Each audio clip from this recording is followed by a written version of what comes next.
podcast is part of the Sports Social Podcast Network. This is the Blue Moon Podcast. Coming up, we've got all the news and views from Manchester City's week. It's your club, and this is your show. The club football season is over and attention now turns to the 2026 World Cup in the United States, Mexico and Canada. It's the first ever World Cup hosted by 3 different countries, and it's the biggest as well, with 48 nations competing. Of them, 12 will feature Manchester City players. So in today's special Blue Moon podcast, we're going to speak to experts from each of those countries to find out the impact that those players have on their teams and to rate their chances in the tournament. I'm David Mooney. I'm going to be guiding you through this episode, and we start with one of the contenders for the trophy.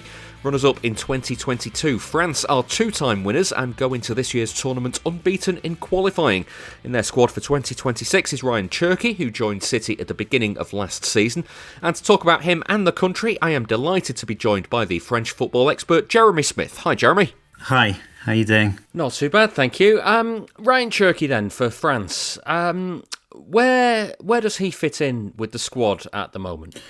That's a very good question. He's obviously he's in the squad. He's definitely earned his place in the squad, obviously with his performances for City, but also his performances for France. There haven't actually been that many yet, but when he has played, he's made an impression. So I think I don't think there's any question from anyone that he should be there. The only question is whether he deserves a starting place or not. He's obviously got a lot of competition there, and most of the others have got a bit of a head start on him.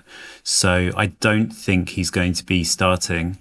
But when he's given a chance, he takes that chance. And a good example is last week, at the end of the week, France had a friendly against the Ivory Coast. Obviously, the Parisians, the PSG players weren't playing because they just come off the back of the Champions League final. So he got to start as Dembele wasn't playing.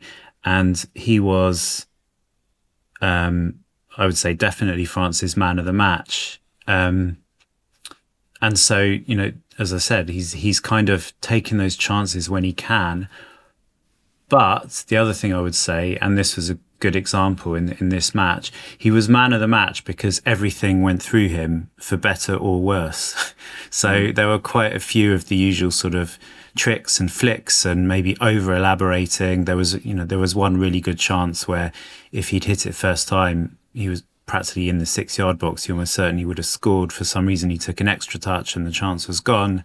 A couple of things like that where you can understand why people get frustrated. But then also everything that France did well, and they always struggle against a low block, and Ivory Coast were playing a low block, it came through him, and he's the kind of player who can unlock those tight defences. So there are people who I think feel that maybe there's too many of those tricks, there's not enough of that discipline for him to start. But even if that's the case, he's such a brilliant player, and it's such a luxury that France could have someone like that to bring off the bench if they need to. So I think he's ready. I think he's proved he's ready. It's more a case of whether Deschamps wants to start with him. And the other thing with Deschamps, I suppose, as well, is he'll want players who have got the discipline to come back, to sort of counter press, to help the defence out. It's taken a long time for Dembele to understand how important that is. Mbappe, I'm not sure he's ever going to understand that. So, does Deschamps want Mbappe and maybe a Cherki who aren't going to do their defensive shift? I don't know. But I'm a big fan, and I would start with him. It's a very interesting position he's in, really, because, as you say, he is very young. He's very inexperienced when it comes to the national team, but he offers such kind of huge creativity when he is available. His kind of debut season with City he's been a bit in and out of the team. How does that kind of marry up with what could be expected of him at the World Cup, sort of thing? Like, is that the sort of role you might expect for him in the World Cup this year? I think it is. I think it's crazy to think how that he's still only 22, because he's been around on the French scene for so long. I mean, even for a couple of years before he made his debut with Lyon, he was already being spoken about as this future star player.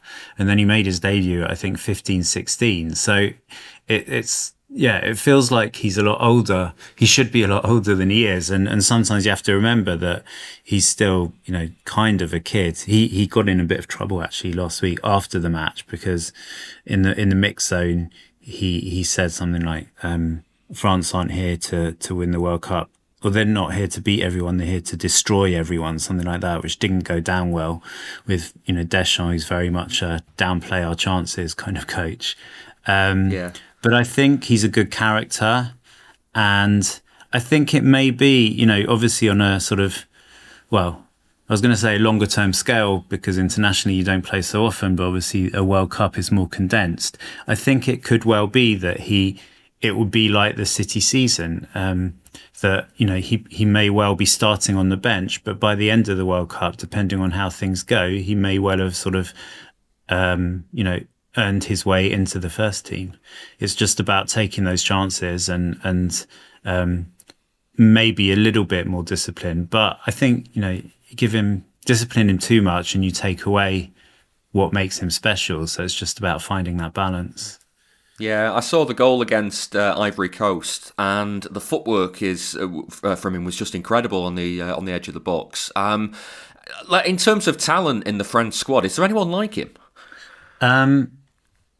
I don't think there is. I mean, obviously, you look at so many players. Elise, Dembele, Mbappe, Doué.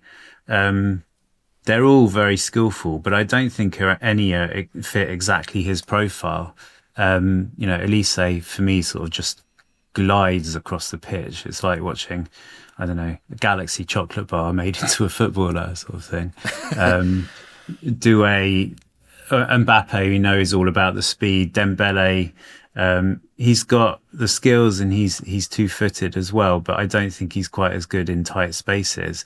I think Cherki's a magician, and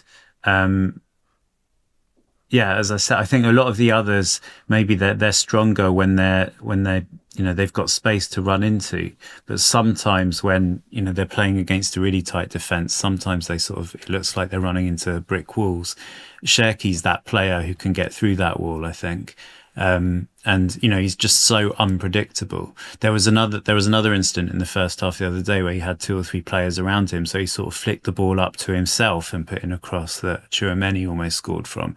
That kind of thing. I don't think there's any French player with that kind of imagination to do that.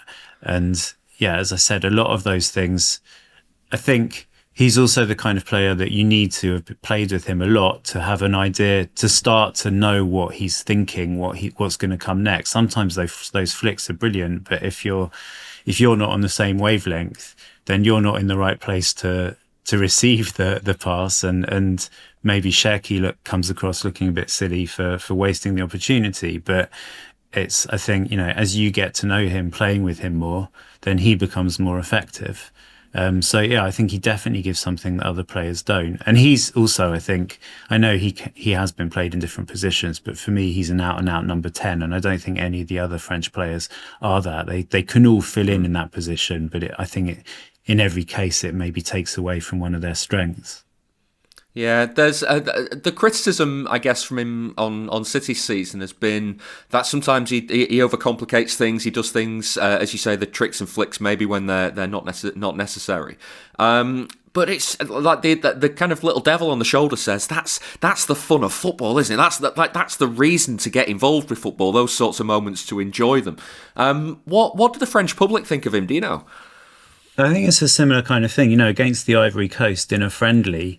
That, for example, that chance that he missed by taking an extra touch, it's a friendly, you can kind of laugh it off and say, that's Cherki. If he'd pulled it off, it would have been fantastic.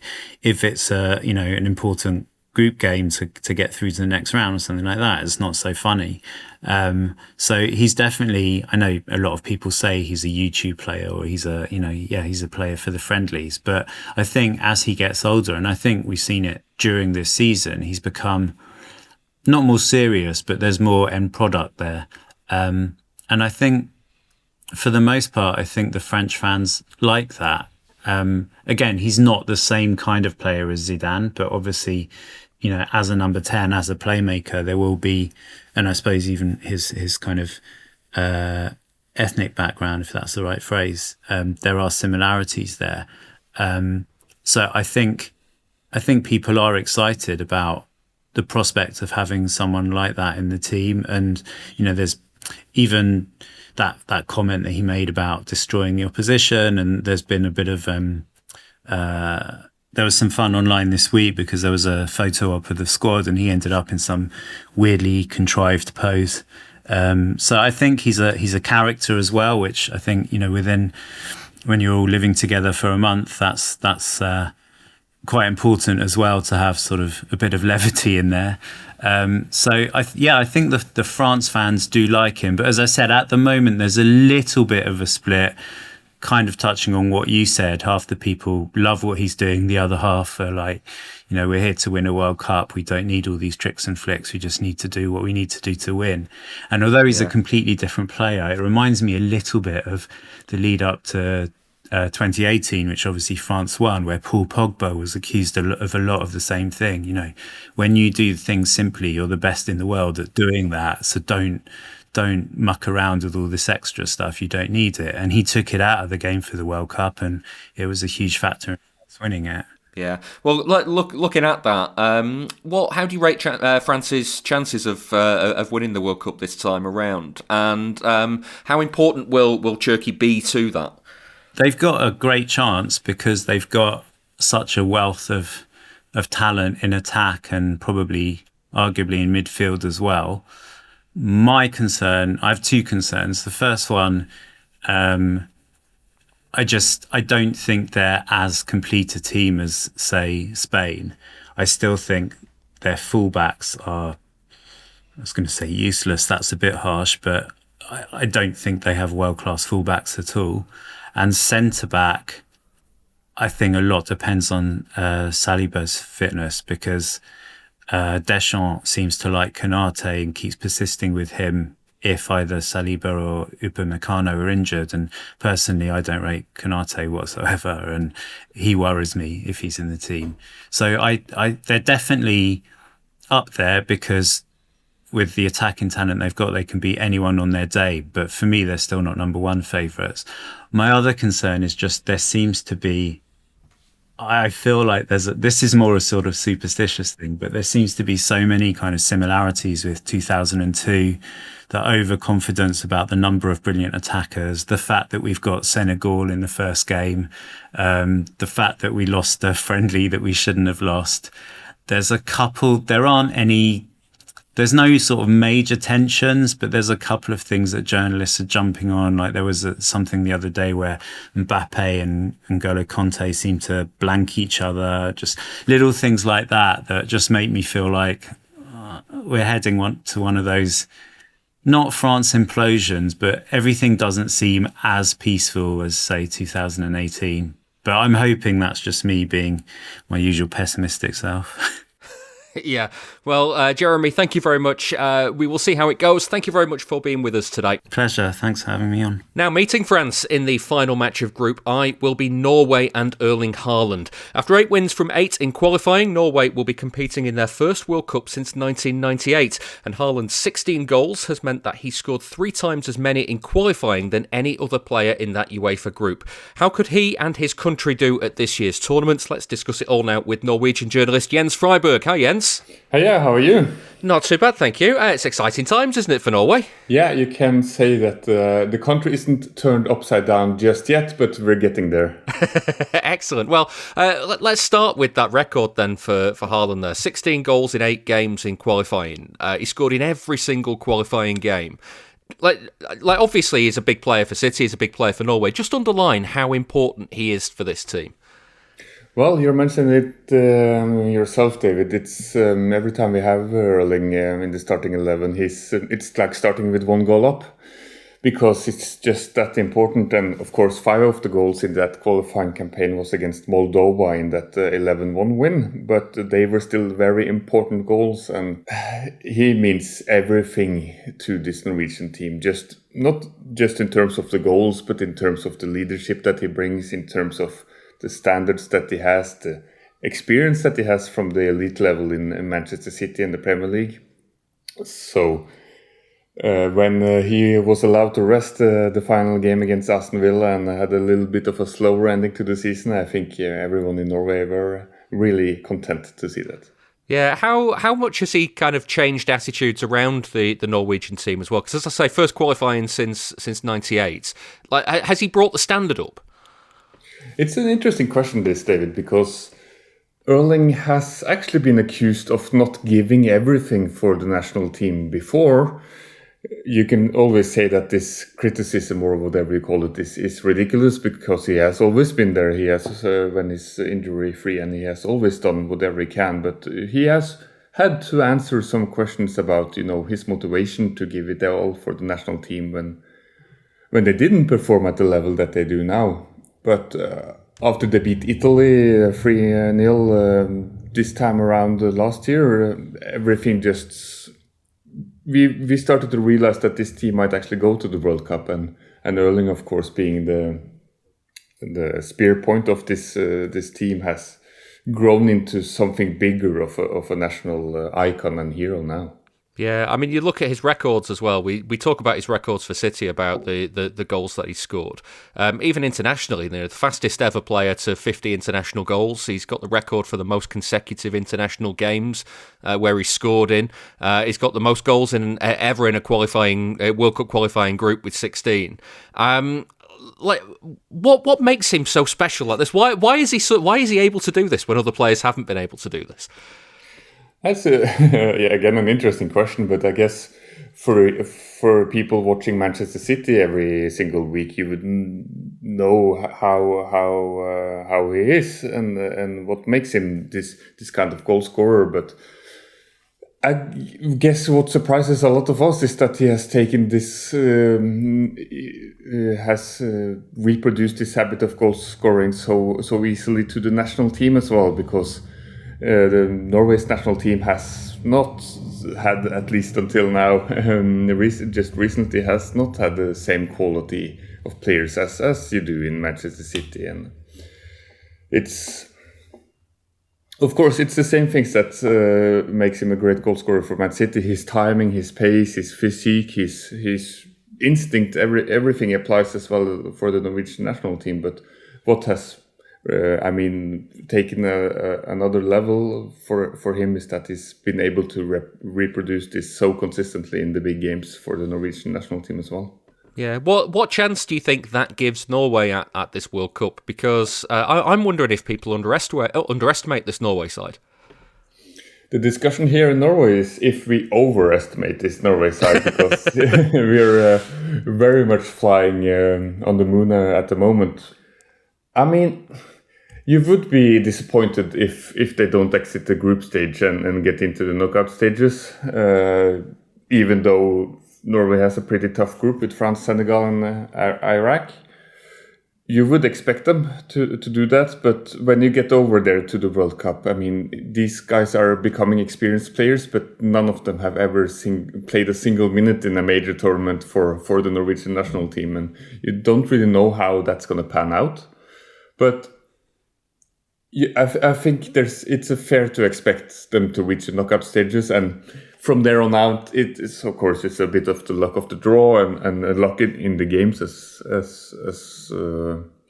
well. There's been some talk about that Norway can go all the way to the final and stuff like this. I mean, that's obviously a lot to ask for a team that hasn't been in the World Cup since 1998. So I think people will be disappointed if you don't get the knockout stage game. But after that, I mean, we have to be realistic in terms of how the games pan out and what teams we meet. Yeah, I mean, I was going to say as well, Norway scored 37 goals in qualifying, and 16 of them were by Haaland, so 21 by other players. It's not as if there's it's an over reliance on Haaland. There are a lot of goals in this team, but as you say, maybe a lot of those came against Moldova. Yeah, and that the reason why that game was so important was because after Norway beat Italy 3-0 at home, we knew that it might be a race to win it on goal difference, because we didn't expect or we expected to lose in Italy, and that's why that 11-1 game against Moldova was so important, because it gave Norway a pretty unassailable lead in terms of the goal difference, and Erling himself said it to the poor Moldovan goalkeeper that I'm sorry, mate, but we just have to keep on scoring. And it was just an absurd game in many ways. And of course, five goals in a single international game is something unheard of, really, and it's a good reason why. And Jens, we've seen a lot of how City are built to kind of create chances for Haaland. How similar is that for the Norway national team, or is it a little bit more of a team effort at the front? I think it's pretty comparable, to be fair. And Ståle Solbakken, the Norwegian national team coach, is has a lot of contact with Pep Guardiola, and obviously sees all the games City play, because Erling is so important. And I think maybe not Norway has copied the Manchester City style, but maybe the Premier League has evolved a little bit to the more physical side of things the last couple of years, meaning a little more direct playing style also from Manchester City to Erling Haaland at times, and that's very comparable to the Norwegian way of doing it, and not to make not to exaggerate, the comparisons, because it's obviously two very different teams, but still there are some similarities. The Antonio Nusa, the left winger, can be a little bit compared with Doku in his playing style. Oscar Bob obviously played for Man City until recently, and Alexander Sørloth is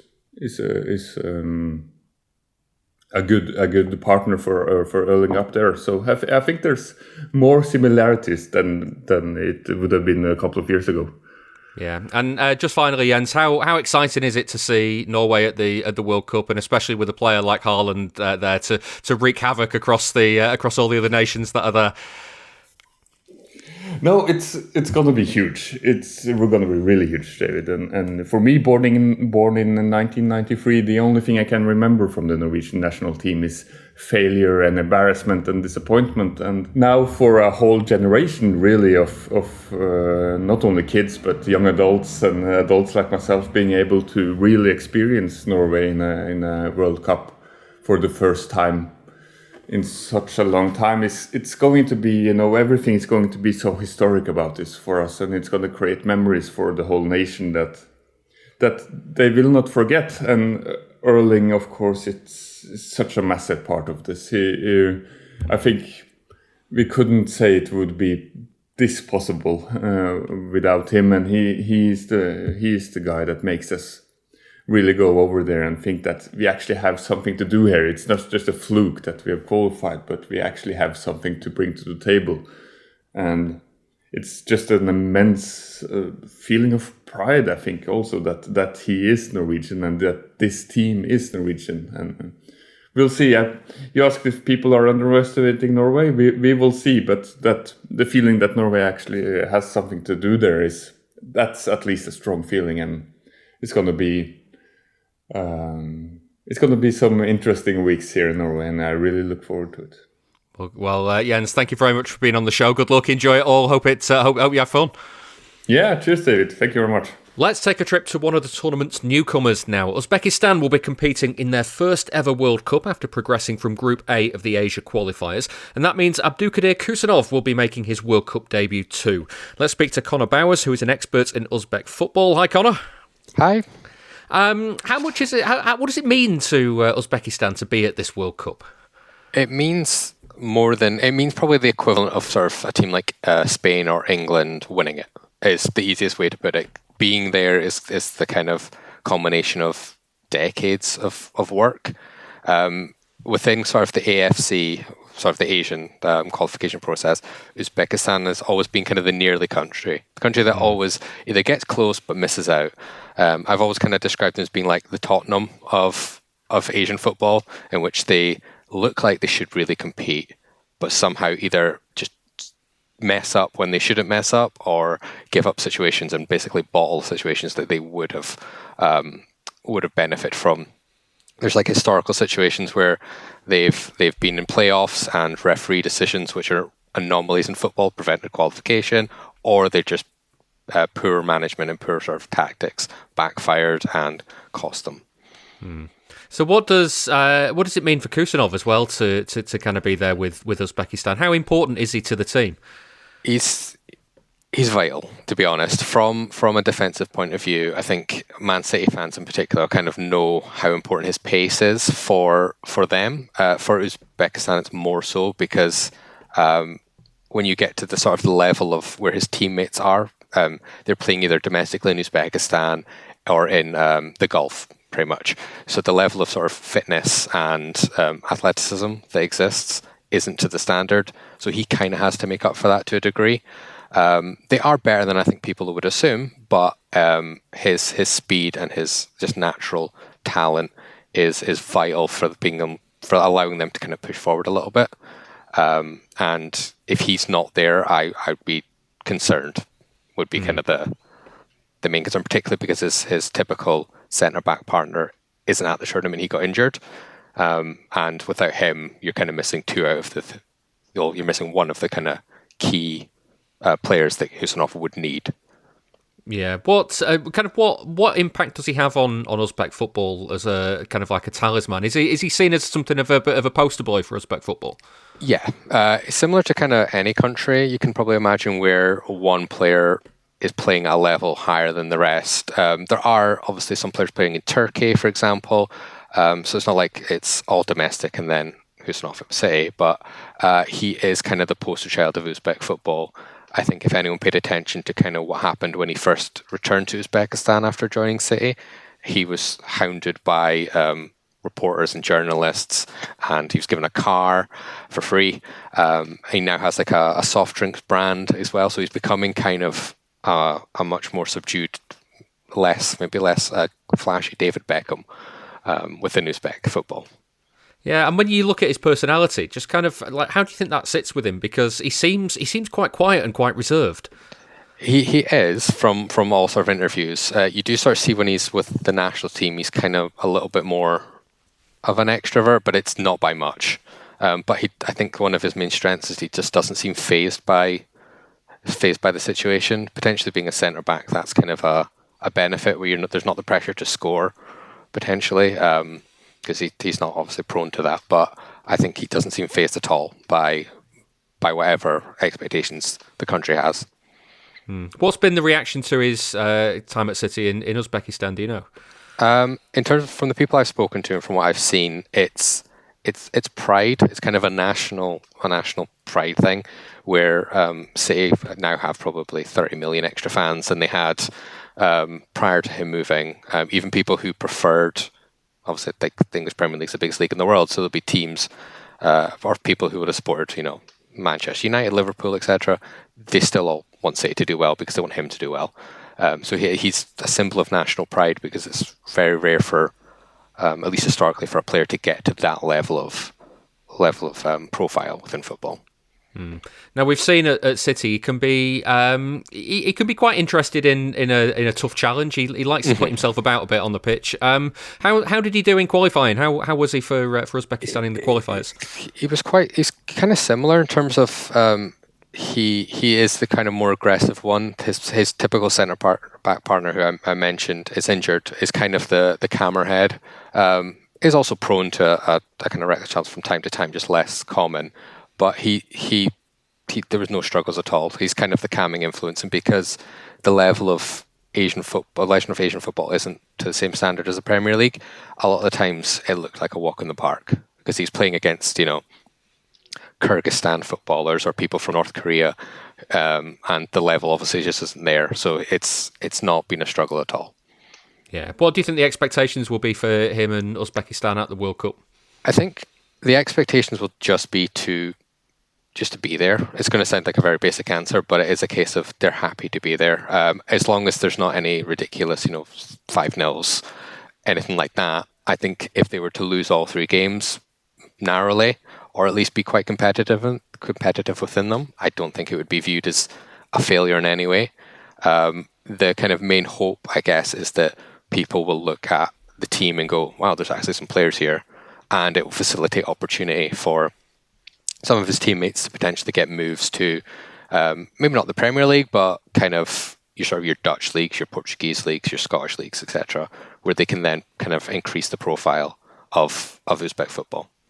Yeah, well, Conor, it's going to be interesting to see how it goes, and I know he's certainly got the real potential to become a cult hero at City. So be interesting to see how he does in the World Cup. Thank you very much for your time today. It's okay. Thank you.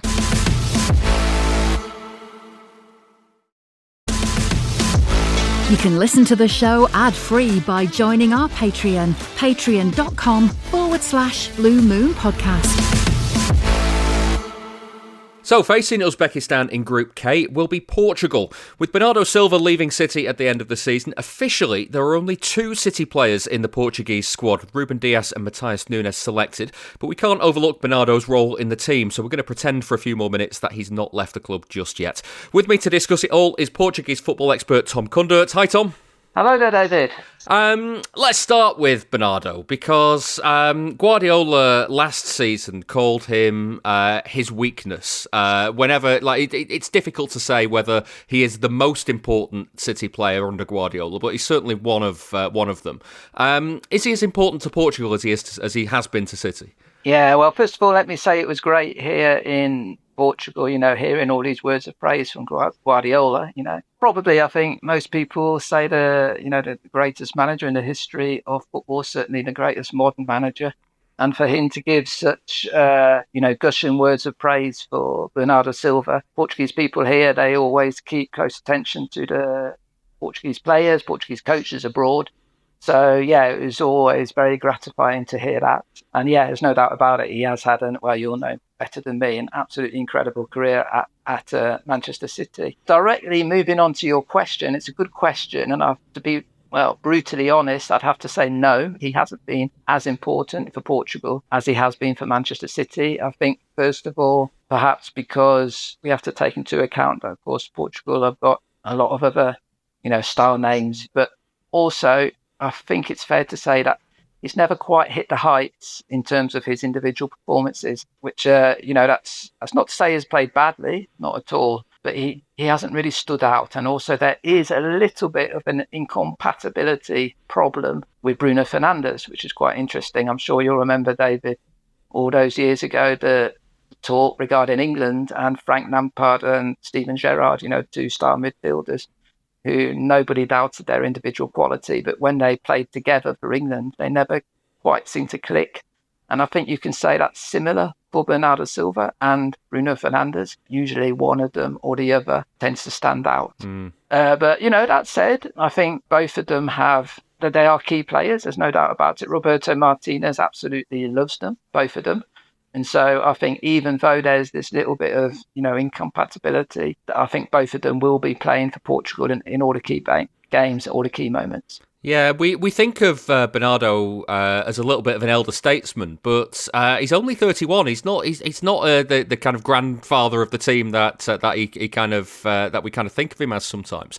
What will his role be at this World Cup, do you think?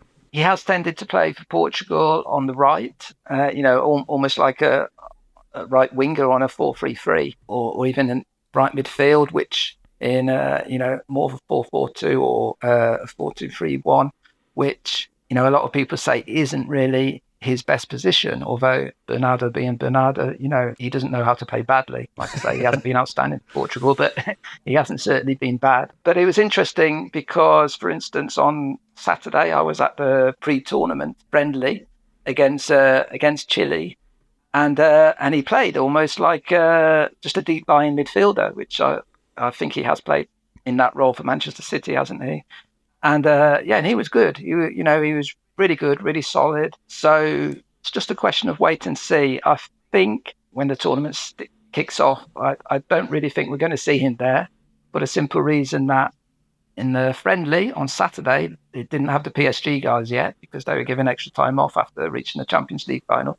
And of course, you'd expect Vitinha and João Neves to be paired up in central midfield, and Bruno Fernandes would definitely play. So it doesn't really leave room for Bernardo Silva to be used in that role. But Roberto Martinez loves him so much, I'm pretty sure he'll be in the side. So I expect him to be on the right-hand side, either of a 4-3-3 or a 4-2-3-1.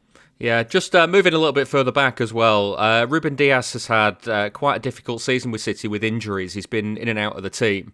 How key is he for Portugal's hopes at this tournament? Yeah, I would even go as far as to say as perhaps the key player.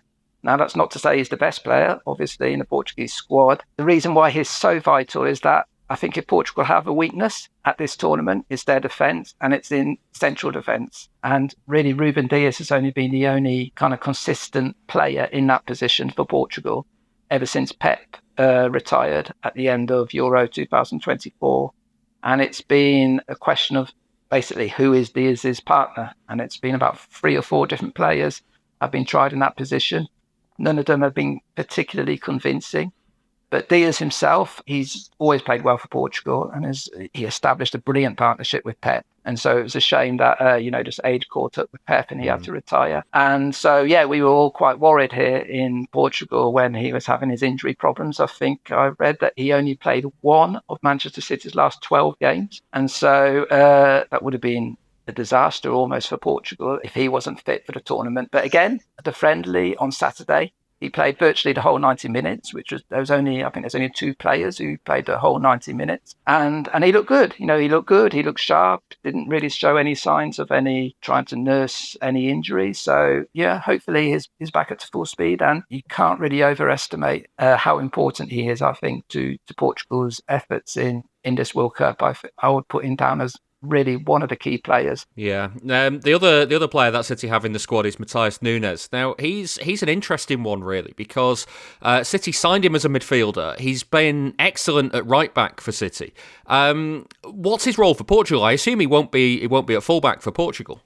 Yeah, well, I actually do think he will be a backup fullback. Caused quite a lot of controversy in Portugal. Well, a bit of controversy when the squad selection was announced, that the fact he has Roberto Martinez has selected 5 fullbacks.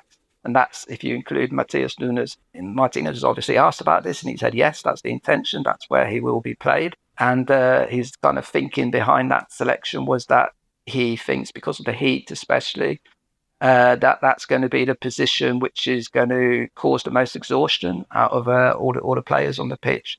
So he really wants, backup. Portugal's first choice fullbacks will be Nuno Mendes, obviously, at left back, and right back will probably be João Cancelo. But the other players, I think, will be used quite often, and he will be used in that right back. It's very interesting, actually, listening to Nelson Semenyo, one of the other right backs, who was talking that they have daily press conferences here in Portugal ever since the training camp started. And he was asked, I think it was last Friday, what does he think of Matheus Nunes, one of his direct replacements. And also the fact that Nelson Semedo started as a midfielder. He ended up being a right back, and he ended up being a Portugal international. It's the exact same process as happened to Matheus Nunes. And he said he had talked to Matheus about this, about this fact, this evolution and their kind of progress, their careers. And Nunes has said it's the best thing which ever happened to me, going to Manchester City and being converted to right back. Yeah, it took him a while to get used to it, but he's managed to do that. And I think he could well get a look in, Nunes. That said, he was actually nursing an injury. He was the only player who didn't play on Saturday because of injury. But again, I don't think it's anything too serious. If all goes to plan, Portugal's first 2 games are against Democratic Republic of Congo and Uzbekistan. With all due respect to those teams, you'd expect Portugal to win those games. And if they manage to get themselves in a position where they're comfortable, maybe winning by 2 or 3 goals, I wouldn't be surprised if Matheus Nunes came on, because I think those 2 fullbacks, Cancelo and Mendes, they're also very important to the way Portugal play. They really provide the width And so Martinez will be keen to keep them fresh. Yeah. Now, you mentioned the other opponents in the group there. Just to finish, what do you think Portugal's chances are at this tournament? What would be a good tournament for Portugal this time out? Yeah, well, people here are, very optimistic, which is quite unusual for the normal Portuguese mindset. They're normally quite pessimistic going into tournaments. But they're very optimistic. A lot of people going so far as to say this is the strongest team Portugal has ever sent to a World Cup. I'm not quite sure if it's the strongest team. I always remember going way back to 2002 and the team with Luis Figo and Rui Costa and, Paulo Sousa, João Pinto, Vitor Bahia. That was an amazing team as well. What I would agree with is that this is the squad with the best depth. So you've got a real quality first 11, but you've also got good backups, in case of injuries or suspensions. I think anything less than quarterfinals certainly will be seen as a big disappointment. Myself, quite confident. Perhaps haven't got the full squad to win it. I think that central defence problem and also up front, Ronaldo, I don't think is a problem as much as some people make out. But, I'd say probably there are two areas, central defence and their central striker, where they haven't really got the, world-class players who can really guarantee, top performances against the top teams. So, but I've been saying I think France will win it, and I wouldn't be surprised if Portugal went all the way to the final, but perhaps just fall short. Yeah, well, Tom, enjoy the World Cup. Thank you very much for being with us today. Yeah, thank you very much, David. Good speaking to you. Let's hop over the border now from Portugal and discuss Spain's chances. The European champions had an almost flawless route through the qualifiers, winning 5 and drawing 1 of their 6 matches. There's only one City player in the Spanish squad, but as one of City's most important players, how will Rodri impact his national team and how will he be able to perform post-ACL injury? We can talk about it all now with Guillem Balague. Hi, Guillem. Hello, David. This is interesting because City, like Rodri is City's or one of City's most important players. They've never really been able to replace him when he's not there. How is he for Spain? Where does he fit in? Same thing. It's a team that starts on the axis of it, the center of the midfield. The good thing that Spain has is of course, if he's not fit, Zubimendi can be doing the same kind of role. And when he's done it really, really well. Everybody remembers the second half against England in the Euros final. But I do feel that, in a way, Spain is benefited, if that is the right word, from long-term injuries of Mikel Merino, Rodri, Nico Williams, Lamine Yamal, because they are a little bit not sharper, but certainly they rested more than the rest. So Zubimendi, for instance, I think arrives to the World Cup like burned out. So he should be the replacement to Rodri. And Rodri is not enough anyway to deserve to be in the lineup of the first games of Spain and then see what happens. Because even though he's been affected by injury since he came back from the long-term one, when he has come in, he just can play with his eyes closed. Doesn't have to be the fastest, doesn't have to be the quickest, because the mind still is the sharpest. So the hope is that he can prove all that show all that with the national side. Yeah, Guardiola was talking throughout the season that the best Rodri will be seen kind of from the World Cup onwards. Is that the feeling in Spain as well? We don't know. Nobody knows, and obviously words are words. We have to see it. But what we've seen is a Rodri with the ambition to go back to what he was. Perhaps he's not there yet, but he's proven in certain games to be at that level, and that he can maintain that level for 90 minutes. So it's all about doing it well in 7 games, and if he manages to peak as the tournament progresses and doesn't get affected by injuries, or if we win the first 2 games and he can rest on the third one, that's it. You will have a player that should be fit until the end of the tournament. How he can maintain that peak, we just don't know. But certainly, he's such a key, important player that will wait for him to get there. Yeah, well, do you think his minutes will be kind of balanced with those other options like Zubimendi, like you say? Will there be a bit more of a balancing act done than like in the past we've seen from City when Rodri's fit, he plays full stop, that's it. Like, is there any element of rotation with that with Spain? No, I think if he's fit, he plays. If he's ready, he plays. If he recovers well, he plays. If he doesn't pick anything that could be suspicious, then he plays. Because as I said, Zubimendi's not in the best condition right now. I mean, he started the season so well, but this is the Premier League. He's had to put everything in it at a level, dynamism, athleticism that he didn't require in Spain, and he suffered for it. So I'm not sure he can recover quickly in 2 or 3 weeks. So he should be plan B all the time. But what a plan B to have. Yeah, of course. City fans watching any Spain games, will they basically see the same Rodri job done in the Spain midfield as he does in City's midfield? Will he be kind of like the number 6, the holding role? It's the same. It's very, very similar style. We don't have as many layers of possibilities or knowledge or alternatives as you would have with a team that trains every day together.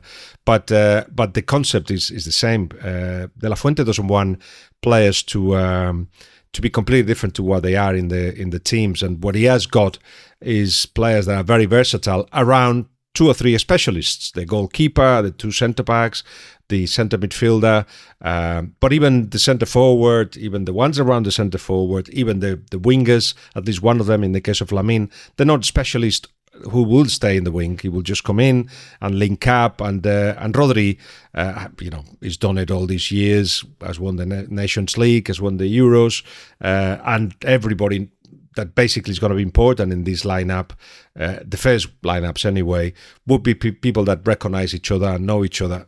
But yes, everything works around what Rodri does, and in a system that requires that player in that position to know everything that you need for it, to be the one who steps forward for the pressure, or determine if you have to go back, the one that gives fluidity to the team. All of that can be given by somebody with experience and who knows the role perfectly. And yeah, Rodri is the one. So the lineup starts with him. Yeah, he's 29 at the moment, turns 30 in July.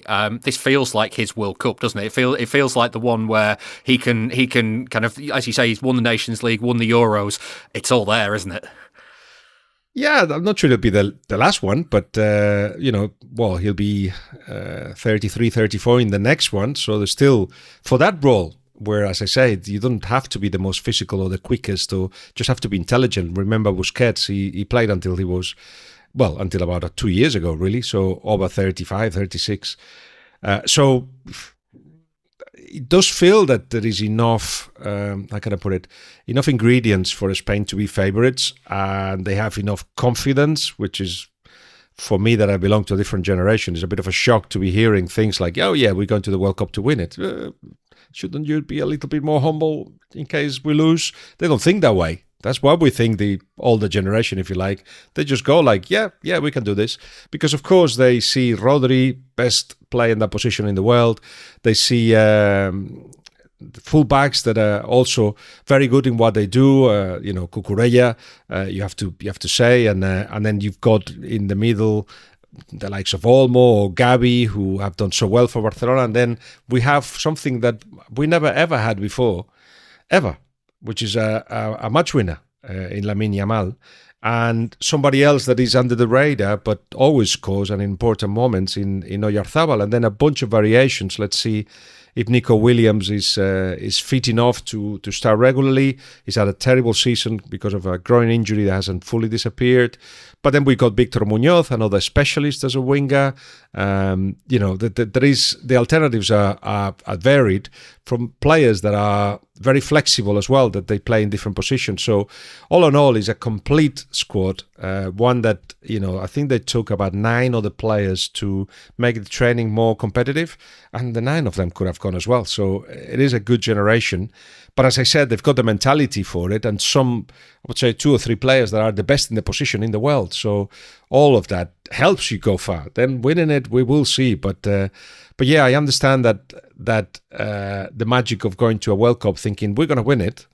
And if it doesn't happen, the disappointment is one day, but enjoyment of perhaps even getting to the semi-finals or whatever, even a final, thinking all the time that it can be done. I think that happiness is something that I thank that generation for giving me, because not even in the great years of 2008-12, perhaps in 2012 we had that feeling that we were going to win it, but never before that, and not after, because we failed big time after in the World Cup anyway.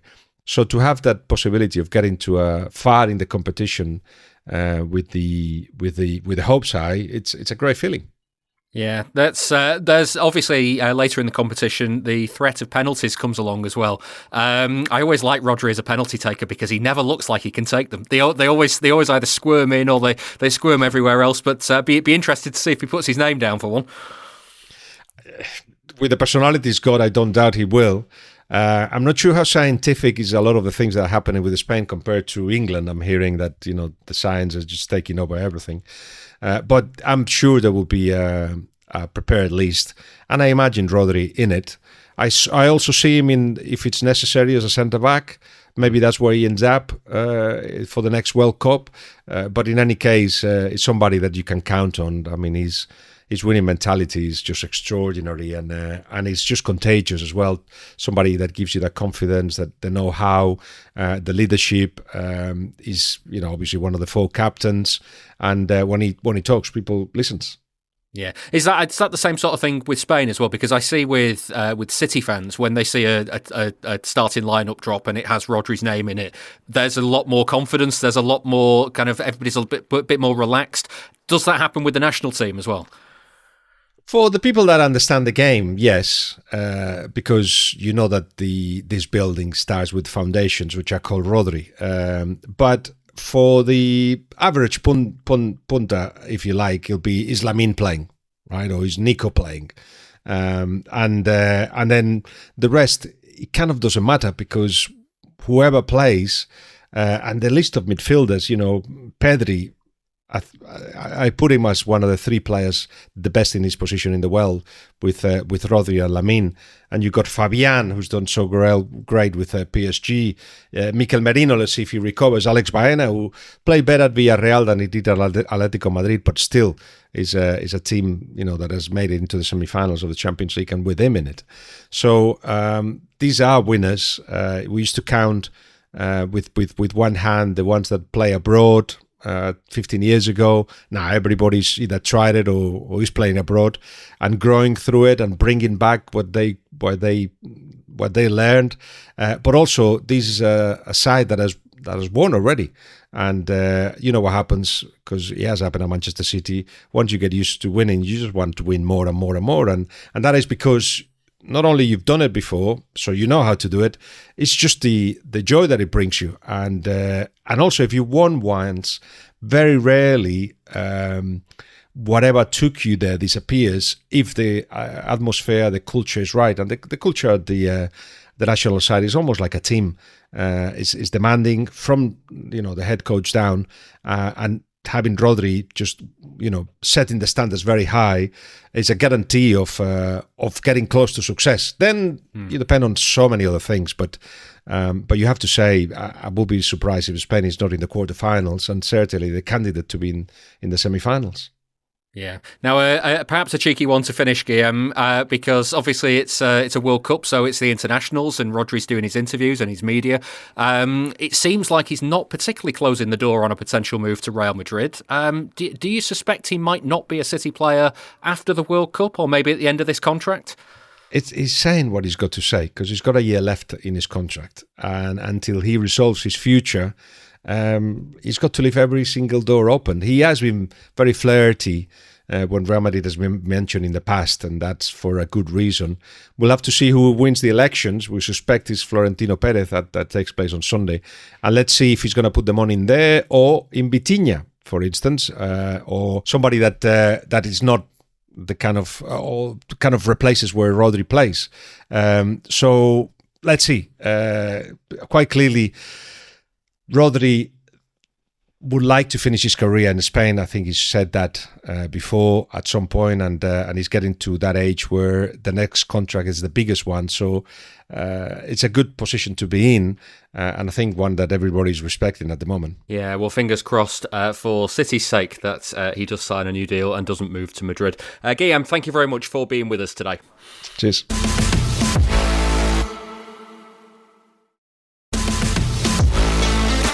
If you enjoy the show, please give it a rating and a review wherever you get your podcasts. Well, following on from the winners of Euro 2024, let's discuss the runners-up. It's been all change for England since then, with Gareth Southgate leaving the managerial position and Thomas Tuchel coming in. City have James Trafford, Mark Guehi and Nico O'Reilly in the squad, although, like with Portugal and Bernardo Silva, we'll look at John Stones in this side too. To do that, I'm joined by the Athletic's Jack Pitt-Brooke, who's out covering the World Cup. Hi, Jack. Hi, David. How you doing? Not too bad, thank you. Let's get into the England team then. And I think let's start with John Stones, because he is officially no longer a City player, but kind of goes to the World Cup as most recently a City player. It's pretty clear City aren't letting him go because of his quality. It's his injury record that's been the problem. So how involved do you think he'll be for England this summer? I think if he's fit, he'll play. I think Thomas Tuchel loves Stones. He's made that very clear ever since he took the job. And I think he has given Stones every opportunity to prove his fitness for the World Cup. I think Tuchel knows that Stones can do things that no other player can do. Even Guehi and Conor, as good as they are, they don't have what Stones has. Not just in terms of experience either, but in terms of quality on the ball, ability to kind of organise his own team in possession, ability to play in midfield, which we've seen a little bit from Stones for England. So I think if he can prove that he can get through 90 minutes, I think he will start. And it's probably one of the most interesting question marks about the England lineup going into their first game against Croatia next week. Yeah, it's when you think of kind of Stones for England, I guess as with City, it's not a case of can he do 90 minutes, but is it a case of can he do 90 minutes and then 90 minutes again and again and again in such quick, short succession? Yeah, I mean, this is going to be an incredibly physically demanding World Cup. Like, obviously, the heat and the temperatures and the humidity will play a big part, but so will just the denseness of the calendar. Like, it's, traditionally it was 7 games to win a World Cup. This time it's 8. There's going to be a lot of flying around, which of course there wasn't in Qatar. So it's going to be the most physically demanding World Cup of all time. And I think, and the fact is, like, Stones has barely played in the last 6 months, has he? Like, it would be an FA Cup game here and there, like occasional sub appearances, but he's not had anything remotely resembling the intense, like, game every 3 days, plus the heat, plus the travel. And so I don't think anyone is kind of getting too blasé about how difficult that will be. But like I said, like, Tuchel likes him so much that I think he will give him every possible opportunity to prove that he can do it. Because if he can do it, he's a really integral player to how England want to play. Yeah, can you see him being alongside Mark Guehi in the centre back positions? Because obviously Guehi got to know Stones a little bit at City. I think so. Yeah, I mean, I think if Stones is fit, it will be Stones +1, and I think that Guehi probably has the edge over Ezri Konsa. Like, Tuchel really likes both of them. I think they've both been pretty good for England recently. But if Stones can play, I would probably just about expect it to be Stones and Guehi in when England play Croatia and Dallas on the next week. Yeah, well, let's look at Mark Guehi as well, because obviously joined City in the January window. What do you make of him for the national team? Where do you think he ranks in England centre backs? Yeah, good. He's obviously got a bit of experience now. Played a fair bit in the Euros in Germany 2 years ago. Always done pretty well with England. I think it seems like he can kind of handle the extra scrutiny that comes with international football. He's obviously a really good all round player. He's maybe not quite as, I mean, he doesn't have the kind of unique skills that Stones has, but then Stones is such a sort of one-off player that's probably to be expected. But I think he's also, Guehi's also made the step up to playing for City pretty well. And I think that Tuchel probably likes the fact that he's been playing, in high pressure games, competing competing for trophies ever since he left Palace for City. So yeah, I think Guehi arrives in pretty good nick, and I'm sure we'll see quite a lot of him at the World Cup. Yeah, are there any worries, do you think, of just a couple of moments in kind of the second half of the season with City where the pressure's been on, and the standout one is Everton, Goodison Park, and the error he made there. Are there any concerns that in those big moments he doesn't have a lot of experience? He is fairly new to those big pressure moments. Maybe, although I think he probably played enough in the Euros last time to show that he has got that experience of tournament football when it matters. And there's no sugarcoating the Everton mistake. That was a really bad mistake, and it obviously cost City a huge amount. At the same time, I don't think that necessarily has to mean anything. It could just be like a random little mistake that happened to have a big consequence, the sort that footballers do make all the time. So I don't think he'd be especially worried about that. I think you could still make the argument that Guehi's got more experience at that top level than Conor perhaps. I think it feels like a pretty tight call between Guehi and Conor if it is only one. I suspect that Stones' fitness issues mean that we'll probably be looking at Guehi and Conor starting together a fair bit. I think that will probably be the pairing when Stones is not available to play. So yeah, I don't think there's a huge amount between Guehi and Conor ultimately. Yeah, and we saw last season that Guardiola was using Nico O'Reilly a lot at left-back. Does Tuchel see him as a left-back? Because obviously for City, he could quite easily be a midfielder as well. Yeah, so he stepped into midfield at points during England's friendly against New Zealand in Florida last weekend. And I think that's something that we might see, but I also think he is England's best left-back. Like he's probably the one player who's developed the fastest this season out of England players who now find themselves in the England squad. Like it's been a really, really quick rise for O'Reilly. I think one of the most impressive things about his rise is he looked like an experienced player with not an awful lot of football behind him. Like it looks like it's all come to him pretty naturally over the last 2 years, I guess. So yeah, I would at the moment I would bet on O'Reilly starting at left back when England start against Croatia, and I think that there's definitely the possibility within games for O'Reilly to step into midfield. Like Tuchel definitely he'll want defenders who are able to contribute to the build up in that way, in the way that Stones does. And perhaps if Stones isn't available to play, then maybe O'Reilly's usefulness in that area of the pitch will count even more in his favour. Yeah, do you think Tuchel will get him moving into the areas that Guardiola was getting him moving into, or is that does kind of the rest of the England squad does it not need that, if that makes sense?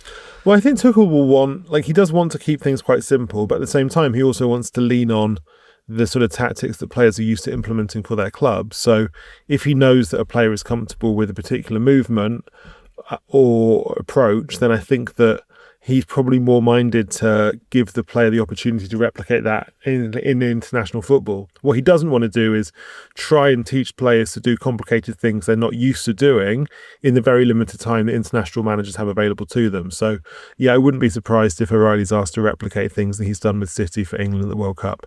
Yeah, a couple of other players to touch on as well. James Trafford is in the squad. Do you think he might have been number one at this World Cup had he played more for City this season? I'd say probably not, just because Pickford has got so much credit in the bank. Pickford's been England's first choice since he replaced Joe Hart almost 10 years ago now. So in about 2017-ish that Pickford took over from Hart. And there's never really been a challenge to Pickford. There's been moments where people have talked about Ramsdale or Pope or Henderson's obviously had a fantastic season again.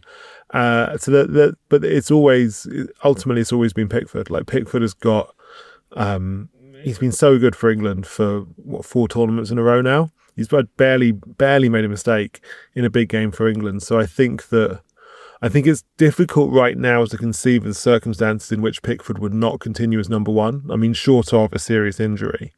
So I think that even if Trafford had played out of his skin for City this season, I still think he would have had a real job on his hands to replace Pickford as a number one for this World Cup. Yeah, and of course, Phil Foden hasn't gone to the World Cup. What are your thoughts around that? Because it's been a tricky one for him in England. He's had a tricky few seasons for City anyway. But even when he's been in the best of form for City, he's never really been used well at England. Yeah, I mean, look, I think ultimately it's a bit of a shame, just because, you know, Foden is obviously one of the most talented players in the country. He's won everything there is to win with City. He's 26 years old, so you'd think he'd be kind of peak age. And so for him not to be in the World Cup squad, not to be in the 26 man taken to the US, and you know, it's not like he's injured or anything. Like he wasn't picked. Like that's a shame, particularly for people who've kind of hoped for a long time, like Foden would be a transformational player for England. At the same time, is it really so much of a surprise? Like Foden, like there's two things here. One is that Foden's not had a great season for City. Like he's clearly been in and out a lot of the time. I don't really think he's looked himself. I don't want to speculate too much as to why that might be, but I don't think he has, you know, whether physically or mentally, I don't think he's really looked like the Foden of 2 or 3 years ago, you know, when he won Football of the Year and he was playing brilliantly week in, week out. So that's kind of factor one. Factor two is he's never really done it for England. Like he's got 49 England caps now. He's been, like, Southgate obviously really liked him, and Southgate got him in the team early on. But I don't really think there's been that much. You know, I think he scored a goal in Qatar, had a few good flashes there. Never really looked settled in the Euros before that, the kind of COVID Euros, maybe a bit unlucky to miss the final of that Euros with an injury. You know, went to Germany 2 years ago with lots of expectation that he would be, you know, this is going to be his Euros. He's really going to seize control of it. Had one brilliant performance against Haaland in the semi-finals, where I thought he was fantastic. Apart from that, didn't really do much. It kind of felt like he was, you know, he kind of struggled to kind of adjust to what exactly he was being asked to do. Didn't really always seem like he was in tune with his teammates. I think that Bellingham being there, like playing in almost exactly the same part of the pitch, didn't really work out for Foden. I almost felt to me like Foden wanted a bit more space, and maybe he was being a bit cramped by having, you know, Bellingham coming in from one side and then Kane dropping deep as well. It didn't look easy for him. He just didn't really look himself at all in that Euros. So And, you know, since then, like, Tuchel came in, obviously, well, after Lee Carsley, and made a big point, like, I really want to see the best from Foden. Put a lot of time, a lot of thought and energy into getting more out of Foden. You know, tried to play him as a false nine, which we saw a few times. He thought that maybe, you know, he could make the most of Foden's brilliant movement off the ball, and this might be a way to unlock Foden. And Tuchel worked really hard on it, but there were a few camps over the course of Tuchel's time as England manager so far where he called up Foden. Foden would be really good in training, and everyone would be really excited, thinking, oh, maybe this will be the moment that we finally get to see Foden really crack it with England. And it just didn't really quite happen. Like, it's just, I mean, I've been to so many England games at Wembley and all around the world where you watch Foden, it's just not really clicking for him. He doesn't look like he's got confidence. He's not like taking people on when he gets the ball. He's not playing like he does for City. And that's a shame. And, you know, I think Tuchel was asked about this after the friendlies in March, which were, you know, should have been a big moment for Foden because this was his chance to impress in those friendlies that England played against Japan, and actually forget who the other game was, Uruguay, I think, in March at Wembley. And it didn't quite happen. And Tuchel basically said after those games that, you know, there's no guarantee that Foden's going to go. And when the manager's saying that in March, you kind of, that's quite a big hint, I think, that he's probably not going to go. So I do think it's a shame. I would have loved to see Foden there, but I just, you know, the fact is some players take to international football and some don't. And I feel like at the moment, like, Foden is one of those who doesn't. Like, it just hasn't worked for him for whatever reason. So I think given his struggles this season for Manchester City, given the fact he's not really done an awful lot at international level, over, you know, the course of 6 years now, maybe. I think it probably shouldn't be that much of a surprise that he wasn't on the plane. I just hope that he can use this kind of what is basically a rare summer off for players now at the top level. If he can use this kind of extra summer off to, you know, to kind of take a break and then maybe try and get some of that energy back for what's going to be a huge season for him next season under Maresca. Yeah. Now, Jack, I don't want to make us feel old, but 30 years ago, Badil and Skinner, Three Lions in the song. It was 30 years of hurt. That's now 30 years ago as well. So depressing. If we are to see a City player come back from the World Cup with a winner's medal, how likely is it to be the England lads, do you think? if Kane and Rice stay fit, I think they've got a decent chance. I'm not. I'd still only have them as being, I don't know, 4th, 5th, 6th favourites. But, like World Cups are so random, basically. They're really, really random. And even the favourites, I mean, I'd probably say Spain, I guess, are favourites in my mind. They've only got let's say a 15% chance of winning. Like there's no, it's not like the Premier League season where you know in advance who the best teams are going to be. And if they and you don't really get kind of surprise candidates. So I think that it's a very, very open field. There's a huge amount will boil down to injuries, luck, refereeing decisions, VAR, just, simple matters of like whether the ball bounces over the line or not. And that's why we love tournaments, right? But by thinking England's chances are reasonably good. They've got a good manager. They've got, I think they picked a slightly strange squad, perhaps, but they've got a squad with quite a lot of experience in and a handful of really top level players. So yeah, I think they're in with a decent shout.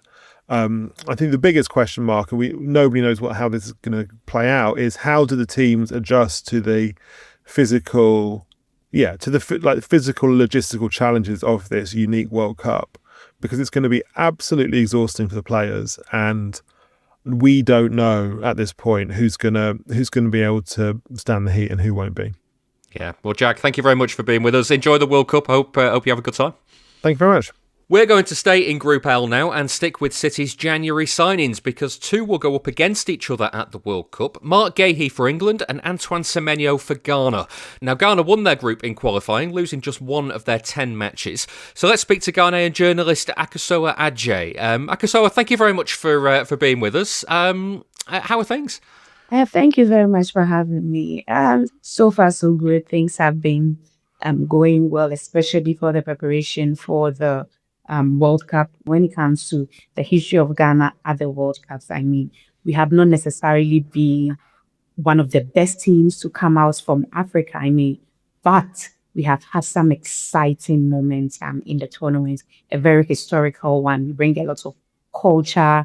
And for every tournament we've been, most likely we do come out with a number of superstars. As Wijan from 2006, 2010.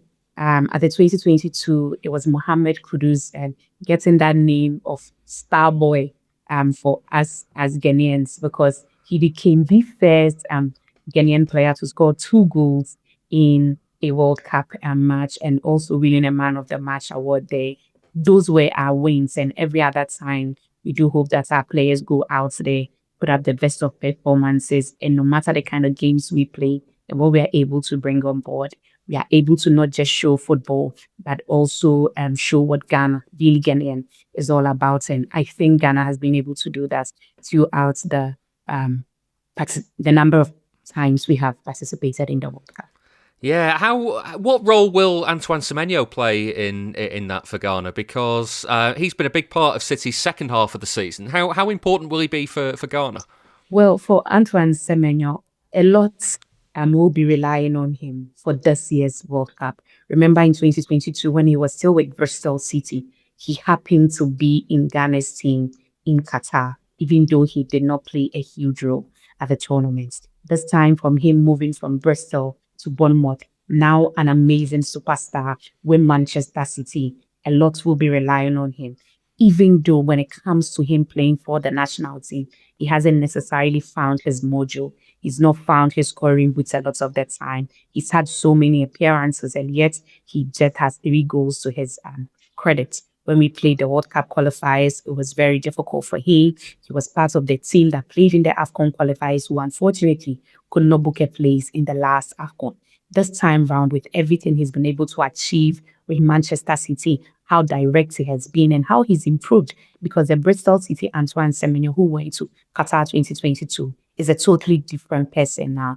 He's improved so much. He's so direct. He's so bold. He's able to find the spaces. He's pacey. He's strong.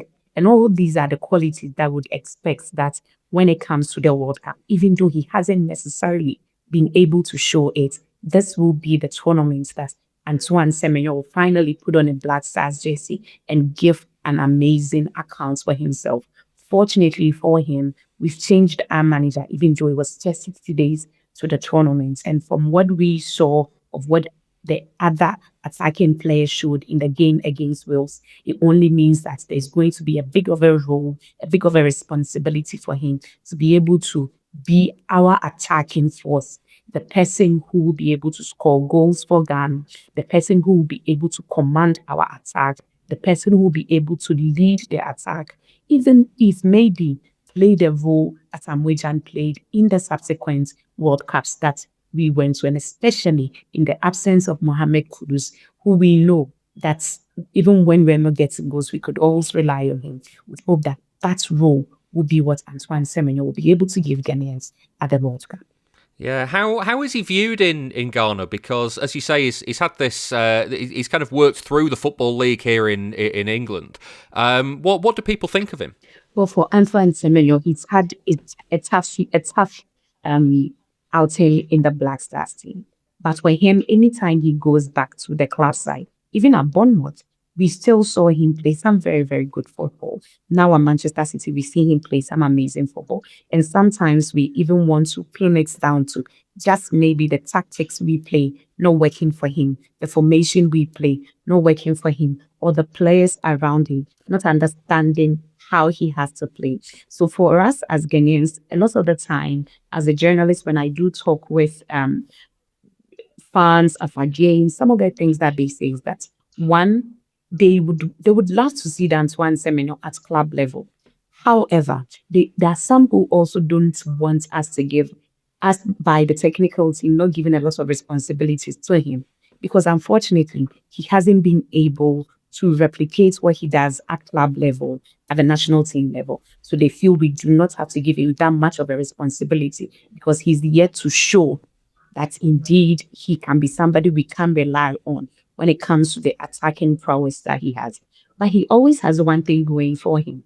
When it comes to the league, he's always scoring. When it comes to the league, he's always playing very good football. So every time we want to bank on the fact that maybe this would be the time.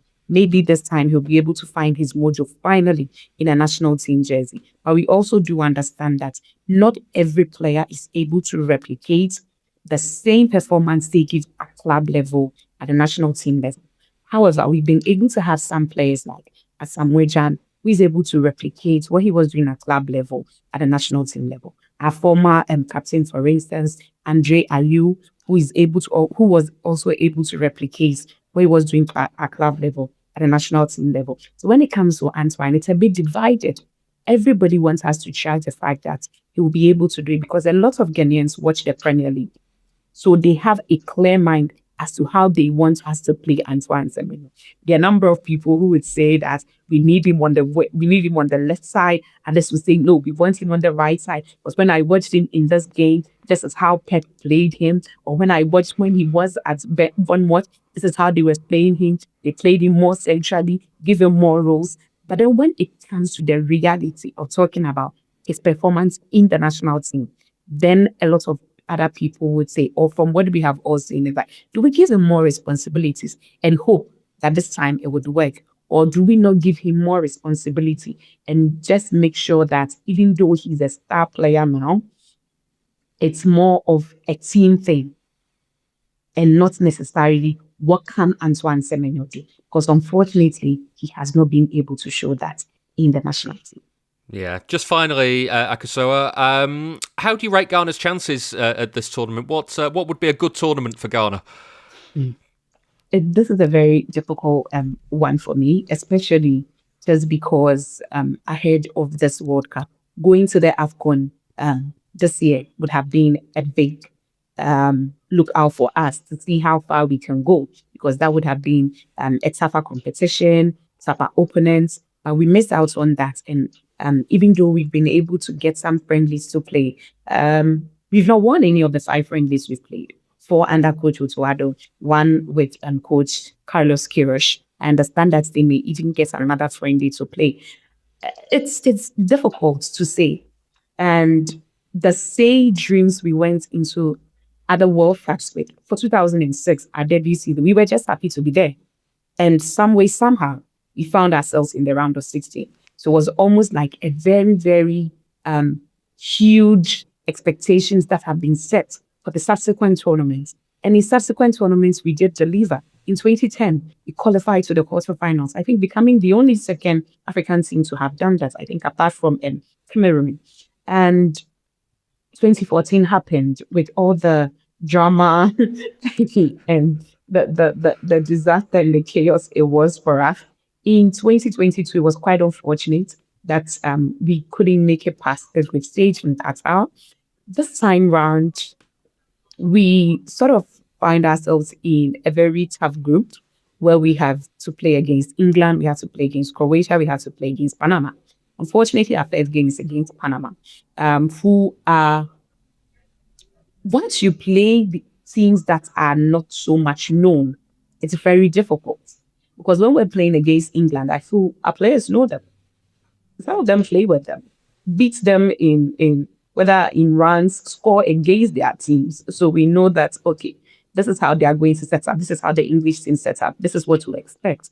And unfortunately, as I said, we're playing at every game against Panama. One thing we do say a lot here in Ghana is that we don't start our tournaments early. So in our first games, we tend to draw or even lose. Then subsequently, we try to work out some mathematics. And if it works for us, we get to the next stage of the competition. I will be pleasantly surprised if we're able to play even 5 games, which means we're able to qualify to the round of 16. I'll be pleasantly surprised, but it will be worth everything that we have going to. So I would say a round of 16 finish for the Black Stars will be something successful, because that would mean that we play 5 games. 3 in the group stage, 1 in the round of 32, and then in the round of 16. Yeah, well, Akosua, thank you very much for being with us. Best of luck for the tournament. I hope you enjoy it. You too. Enjoy the tournament. I hope we defeat England, actually.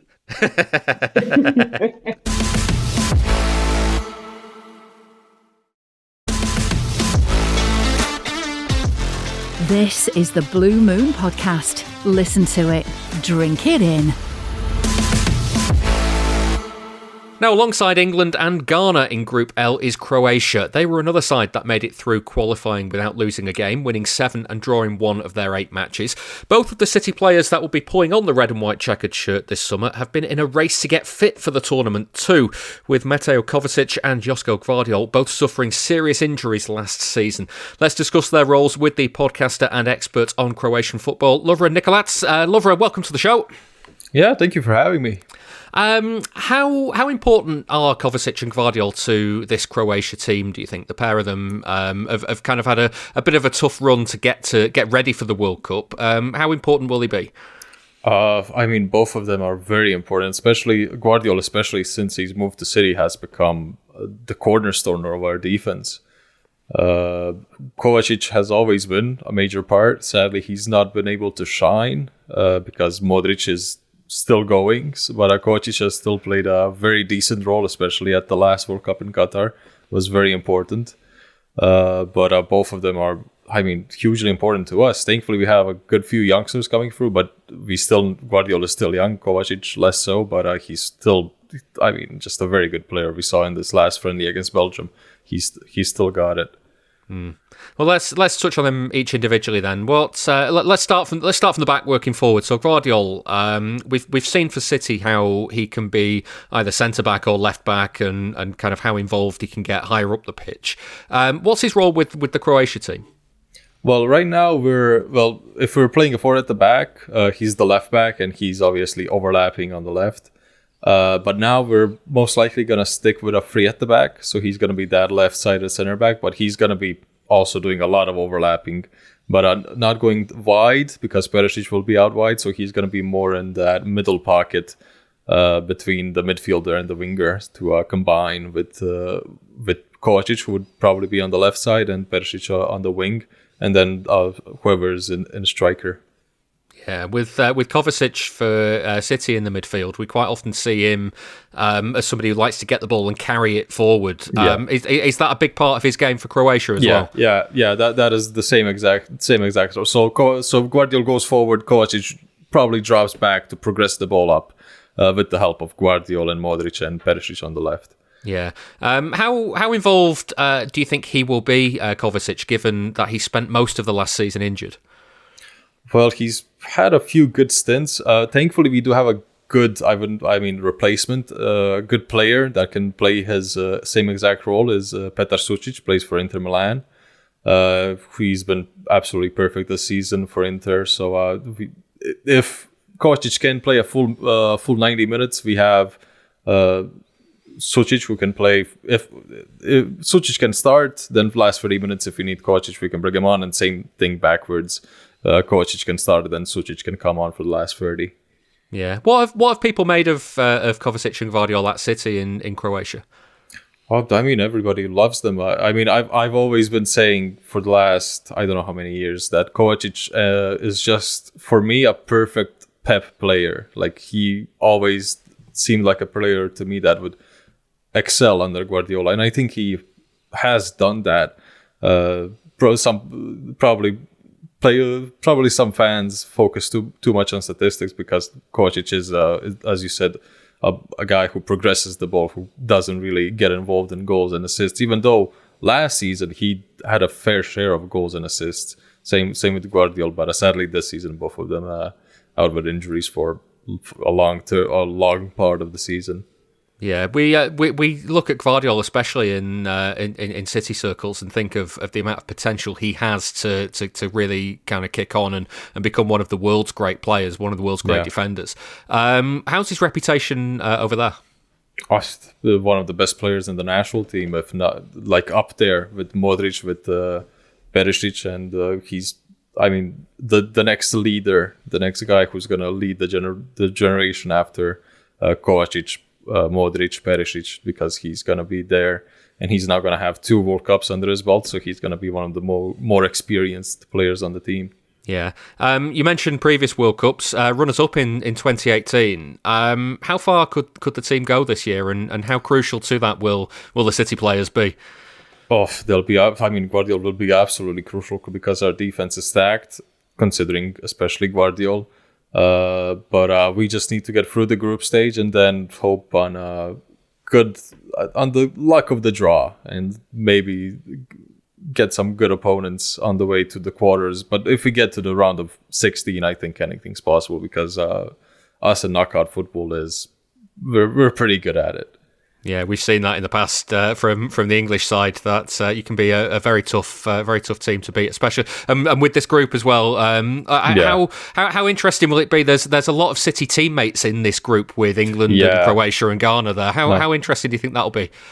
It'll be very interesting because they're all good. I'm scared of Semenyo, first of all, because I'm just scared a little bit of Ghana, but everything except their attack isn't threatening, but their attack is very much world-class level. England, I don't need to say enough. It's a wonder how some players didn't get into the squad, but this squad is still very good. I'm just scared of Harry Kane. That's the main threat that we need to neutralize, and hopefully Gvardiol can help the defense there. Yeah, I was going to say with those threats though, you've got a player in Gvardiol who, is very young and has a lot of Premier League experience, so he should be in good hands there. Yeah, and he's also one of the faster defenders for us, because we lack a lot of speed in the national team, and Gvardiol has a good bit of it. So hopefully he can cover that left side of our defense perfectly. Yeah, well, I assume both will be starting players for Croatia. I'm not sure. Maybe Kovacic a little bit less so with competition in midfield. I would bet on Gvardiol unless something like if he picks up another knock. But I think Gvardiol is set. Kovacic less so. Although Dalic does love the veteran players, the experienced ones. But it really depends on what kind of health-wise how his health build is looking before the games, because. Although he did really well against Belgium, can he do that in a World Cup? That's going to be, game after game. Like once a week, you're going to play 2 games and then going to have a 3-day rest before the last game of the group stage. And then we get to the knockouts where it's going to be even closer and tighter. Yeah. Well, Lovre, thank you very much for being on the show. Enjoy the World Cup. Hopefully we have a good game between the two countries. Yeah, the opening game should be a fun one. Let's go back to Africa now and the country of Algeria. They rather comfortably won their qualifying group with 25 points from a possible 30, and they were 7 points clear of Uganda in second place in the table. Left-back Ryan Ait-Nouri has had a quiet season for City after a combination of international duty and injury kept him out of the team. So what impact could he have at the World Cup? With me is Nadim, who is an Algerian football expert. Hi, Nadim. Hi, how are you? Not too bad, thank you. Let's talk about Ait-Nouri and the national team. How important is he to the Algeria side? Oh, this season he's one of our most important players. He's one of our main players. It makes sense because he played for Manchester City, so everybody know him, even people who don't really follow Algeria. So in our country, Algerian fans really loves him because he's exactly the type of player that we enjoy watching. It's typically the kind of player that we love because he's really good technically, and when you give him attacking freedom, he can create opportunity very easily. He did it so many times with Algeria, and he also created a lot of space for his teammates. So we recently saw him play with Ibrahim Maza, the young Bayer Leverkusen player, and they looked very good together. This duo will be really important for us at the World Cup. So I have followed Ait-Nouri since he was at Wolverhampton, and also now since he moved to Manchester City, and it's really clear that he become much more complete. At the beginning of his international career, many people were saying that he's not really good at defense, so it was the main criticism. But today, since he joined Manchester City, he has improved that part of his game a lot. So in the current 3-4-3 system in Algeria, he has much more important role. So yeah, he has more freedom, and it feels like he's at his best position. In some ways, he kind of remind me of João Cancelo that you had in Manchester City. So yeah, of course, he's really important for us, and he will be even more, I think, in this World Cup. Yeah, we haven't seen a whole lot of him at City this season. He's been, as I say, he was away with the Africa Cup of Nations, but also he's had a couple of injuries as well. What role does he play in the Algeria team? Because for City, he quite often gets asked to kind of go down the wing. He can come inside as well. What will the Algeria team have him doing? Oh well, he was one of the most reliable player in the team.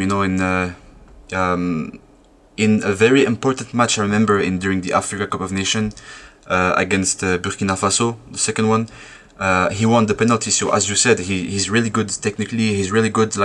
If he go on the surface. So he won the penalty for a player that you know very well at Manchester City, Riyad Mahrez. So he won that penalty because they give him space. So when he have space, when he have this opportunity to go in attack, as I said before, when you give him freedom, he's a crazy player. He's always good with Algeria, and usually delivers complete performance. With as I said, with the 3-4-3 system, I think he can have even a bigger impact. Yeah. Now you mentioned defensive worries before. How is he kind of defensively with the national team? Because I expect he might have to do a bit more defending with Algeria than he has to do with City, if that makes sense. Actually, since we are right now in 3-4-3, we have Rami Ben Sebaini from Borussia Dortmund, so he have much more space and much more opportunity to go forward. So we are not really waiting him to only defend. He's so good at what he did in offensively. So with this new system, Petkovic, our coach, he give him the opportunity to attack and to play with Ibrahim Maza, Mohamed Amoura on his wing. So it's pretty. He's pretty doing what he's doing at Manchester City in Algeria, honestly. What do you think the hopes will be for Algeria at the World Cup? How are you feeling that the team might do? Oh, of course, it will be fun at the World Cup. I think I hope we go as far as possible with the squad we have. I think. We have the right to dream. The first objective will be to get out of the group, because it will not be easy with Argentina, the world champions. We also want to make big impression against them because, as I said, they are the world champions. So the world will be watching us during this game. After that, it's about taking it one match at the time and hoping to go as far as possible in the competition. Algerian people, are in love with their country and their national team, so we're known for that. If the team has the right mentality, we'll believe in them for sure.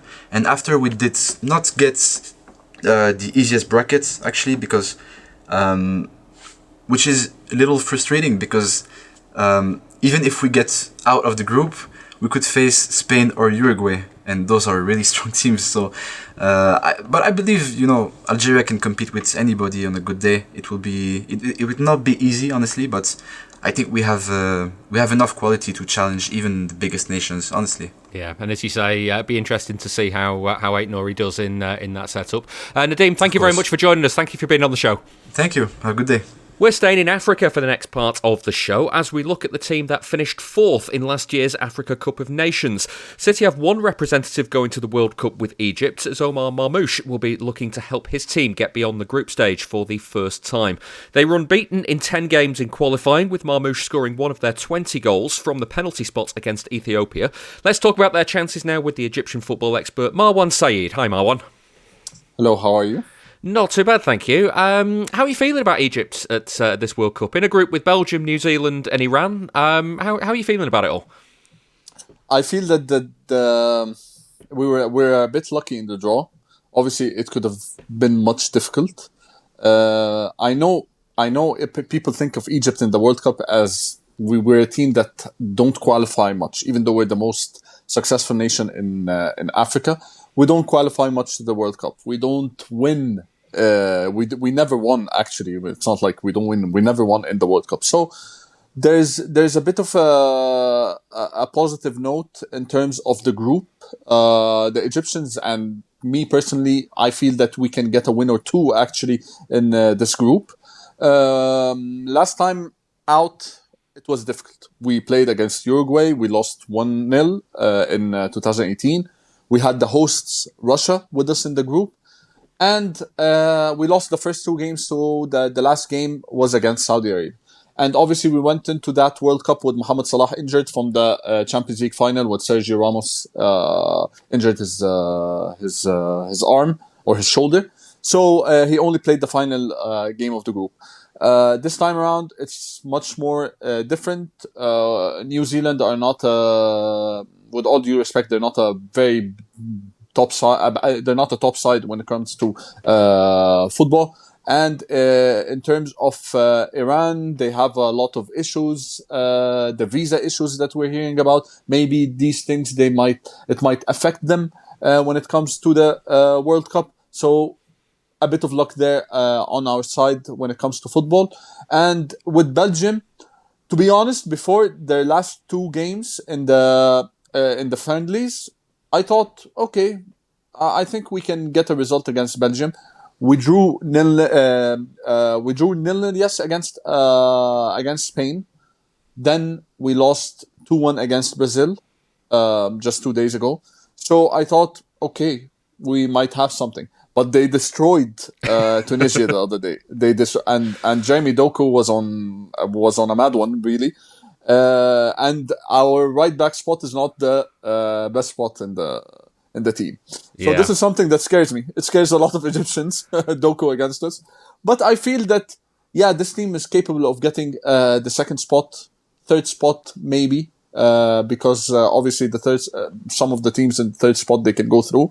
Our chances of going through are finally looking up to the next round rather than looking back at the past World Cups that we've been in where it was difficult. Yeah, how will Marmoush be for the Egyptian team? How important will he be to kind of realise those aims? Because obviously you mentioned Mohamed Salah there. Salah being one of the star Egyptian players. Where does Marmoush fit in? My main issue with Marmoush and the Egyptian national team is that he's being deployed as an out-and-out striker. Marmoush, I feel that his best position is just behind the striker. There's a lot of pressure on Marmoush to perform as a striker, to be the landing spot for our balls, where you can play it long and he can hold the ball against defenders. This is not Marmoush's style of play. We don't have any other striker we only have Hamza Abdelkarim, who's the Barcelona youngster, but this is his first ever World Cup tour competition with the national team, so we cannot rely on him. A lot of pressure will be there on Marmoush. He likes to run with the ball. He likes to go take on players. But I feel that with him playing as our number 9, it's not his best position. I wouldn't be surprised that if we don't find Marmoush firing on all cylinders because of this. It's not because of him lacking any quality. It's because of his style of play is different to how the coach wants him to play. So we've seen it happen against Brazil, where he was dropping really deep and trying to take on players in the middle of the pitch, taking on 1 or 2 or 3 players actually at a time. But even if he does succeed, there's no one to cover it in the number 9 spot when he's out wide or when he's playing deep. At the same time, there was a chance when the match was still 0-0, the first 10 or 15 minutes, something like that. Our left back, he played the ball through the box. If you look at this chance, you would see that Marmoush, if he was a number 9 or if we place an out-and-out number 9, he will know that the ball is going there and he has to run to just tap it in the goal. Marmoush doesn't have this. And it's not because Marmoush is a bad player or he's lacking. He's not a classic number 9. I feel that this issue will face us a lot. Even when you watch his performances in the Africa Cup of Nations, obviously standout performance is the one against Ivory Coast. He was taking the ball out wide and he was scoring from wide positions and all that. He's not a classic number 9. And the coach wants him to be a classic number 9. And quite frankly, we don't have a proper classic number 9 in Egypt. So he has to fill this position. I love him. He's a top player. He's fast. He's smart. He can play with both feet. Arguably, in my opinion, he's the fastest player we've got. I think he's also the fastest player, one of the fastest players in the Premier League, by the way. He's really underrated in his speed. He's very explosive. But the way Egypt want to play, and by the way, it's not just Marmoush. We might not see the best of Mohamed Salah because we see a lot of times, especially in the second half against Brazil, for example. If you see, we started the second half, if you rewatch this part, with Salah and Marmoush as strikers. It will never work. And it did not work in the AFCON properly. But does he have what it takes to lead us? He does. In this position, though, I feel that we might not see the best of Marmoush. Yeah. Now, it's interesting you talk about that because obviously with Marmoush at City, he doesn't get a lot of time because Haaland is competing for that centre-forward spot.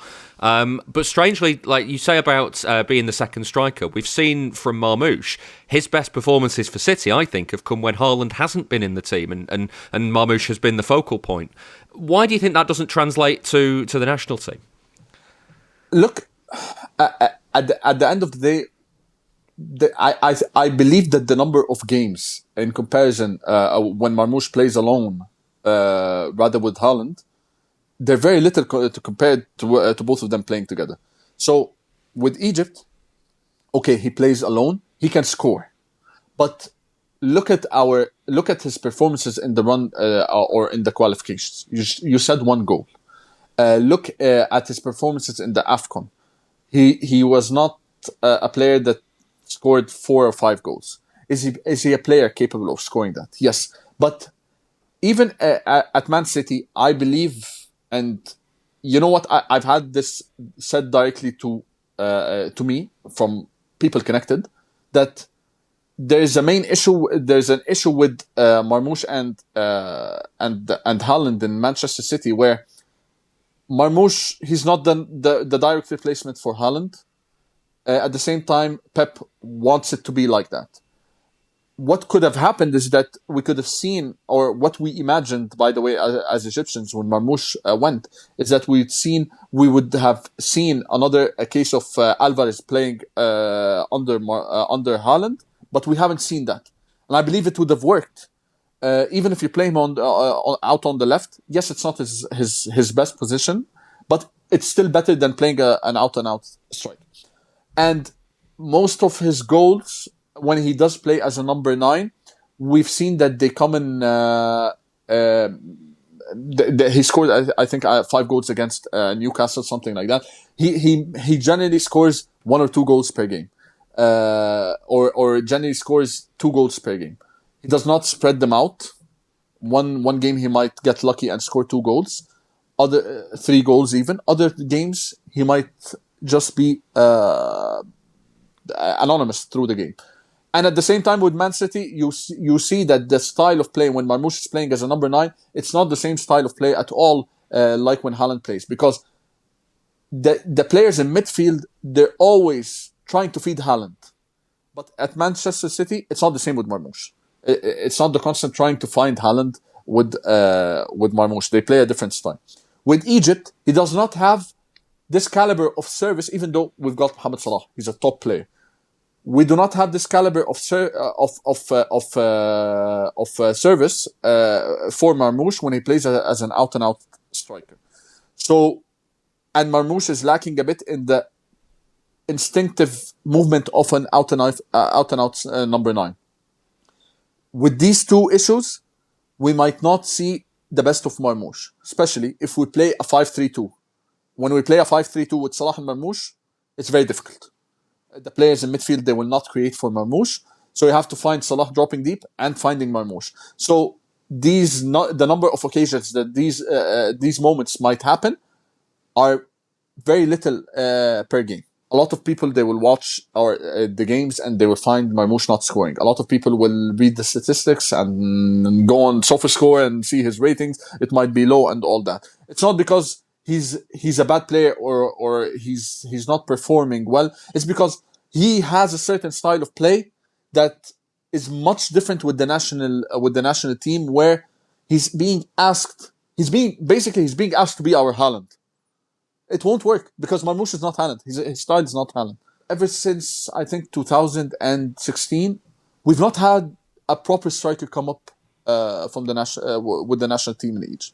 So Marmoush, during this period, he's our number 1 forward player other than Salah that came up during this period. We see now that they call Hamza Abdelkarim, the player playing in Barcelona, the Egyptian Haaland, by the way. He's tall, he looks strong. His nickname really is the Egyptian Haaland. So this is the first time that we've seen a player come up from the Egyptian youth system where, yes, he can be our focal point. Until he's ready, Marmoush has to be our focal point. Yeah, well, Marwan, it'll be interesting to see how it goes. Thank you very much for your time. Enjoy the World Cup. I hope so. I hope everyone can enjoy the World Cup.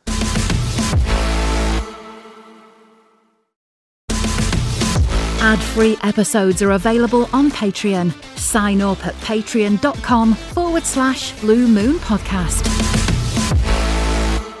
Well, coming up against Marmoush for Belgium in Group G this summer will be Jeremy Doku. Despite injuries forcing him in and out of City's team, Doku's had an impressive season, especially since coming back in the final few weeks where he's added goals and assists to his game. Belgium had a tough group in qualifying as Wales pushed them all the way for top spot, while only Kevin De Bruyne scored more goals than Doku in that qualifying group as well. To talk through it all, let's speak to the Belgian football expert Sacha Tavolieri. Sacha, hi, welcome to the show. Hello, I'm very happy to be there. Thank you very much for the invitation. You are very welcome. How tough was qualifying for Belgium? Because as I say there, Wales pushed them all the way. How tough was it, and how important was Doku to qualifying? It's very, very good question, because we went into a sort of trouble way during the qualification. We hadn't very found our collective. It was difficult to get our first 11. Also, we had time, but we had also the very big difficulties to find out the really automatism, or the rhythm, the intensity that we need to get a team and to bring a team together. And that was for me the most difficult times, and that's why also we went into a bit this playoff against Ukraine, and that was the beginning of the adventure and the journey of Rudy Garcia in Belgium. And right there, I think we can say that the game that Belgium won at home 3-0 against Ukraine was very important, also decisive in the minds of all the players, because there were something like, okay, we did it in squad, we did it together, so we are building a real collective that can help us for the qualification for the World Cup. And right away after that, you saw that it was quickly more easy to make good results, and also to make the team win. Fact is that we have also a lot of questions in the defensive department,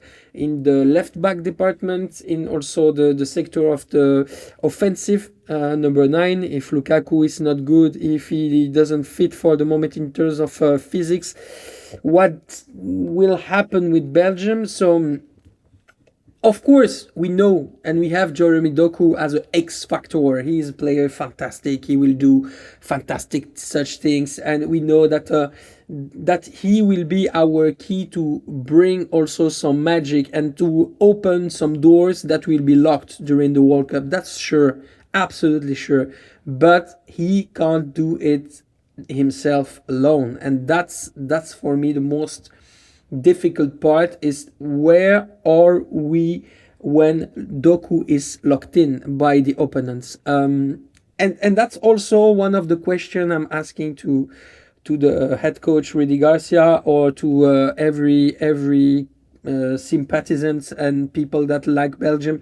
At the moment, we are a bit in a such of sandwich between the volunteer and our will to see the squad win, and the individualities that are bringing a lot of things, and a collective that is for the moment going to, of course, increase in terms of trust and in terms of confidence, but that needs also to grow and to understand with more experience what they have to do at big moments as the World Cup. Yeah, so just looking kind of forward to the group then, the criticism that Doku's had at City down the years has been end product-wise, the kind of the finishing off the moves, getting the goals, getting the assists. How's he seen in Belgium at the moment? For the moment, he is the most important player. Jeremy Doku is the guy that will make the difference, and that will help the Belgium to be at the highest level possible of the during the competition, but also of the in comparison to the other teams. That's pretty not very difficult to see it, but. Where I'm afraid is that we don't have versatility in our game, and it's also a bit difficult for Doku to be and to understand and to invest himself into the guy that will make the difference anyway, anytime, because he's not Cristiano Ronaldo. He's a guy who is very performant in a collective where you have some people that can bring him some space. And he can also break the lines with his ability to make the difference, his speed, his explosivity, and so on. But he can't be the only solution of Belgium when we are in trouble, And that's the most thing that makes me very afraid, because, I'm afraid of fact that we are going to expose him to every possibilities, and if it didn't happen well, we will say, okay, it's because of Doku is not going to perform well tonight, or it's because Doku is not good, and so on. We put him in the lights, but we put also him in a lot of pressure. And that's, for me, not the best way to get the best from Doku, He's good when he's not, especially the guy under pressure that everybody is waiting for. In Manchester City, it very good. He is there, but he's part of stars that are surrounding him, And that's a bit, for me, the main problem, because we don't have Lukaku in the best form possible. So we are not expecting from Lukaku anything. I think Kevin De Bruyne has 200 minutes played with Naples this season, so it's absolutely not enough. And then we have also, and that we have to say it, a defense that is at the moment growing with a lot of confidence, but that is not completed. We don't have one defense consecutively that has won a game and another since Rudi Garcia arrived. So we don't have that stability. And you know it as me. If you want to win a World Cup, if you want to be performative, you have absolutely to get that defense that makes the difference. That's how we won the World Cup. That's how we won the big tournaments, big competitions. It's with a big defense. Yeah. Now, the other part of Doku's game, you mentioned it earlier on, quite often he is that dangerous that the opposition quite often put 2 players, 3 players marking the space where he's attacking. How much of a problem do you think that will be for him at this World Cup? He will be a problem for the other squads. That's that's sure. But it will be very difficult indeed. I think we would be more intelligent in Belgium if we play with that with the expectations of our opponents.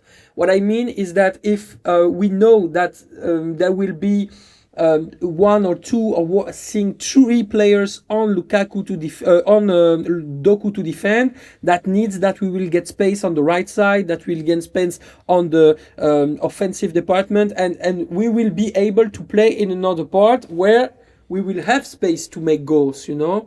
So what will be also the behavior of Doku during this tournament? Would he be just the guy who will just full in the tactics of Rudi Garcia and say, okay, you will be the guy that every opponent will annoy, and thanks to that you will open the space on other parts of the field so that we can bring some opportunities of goals?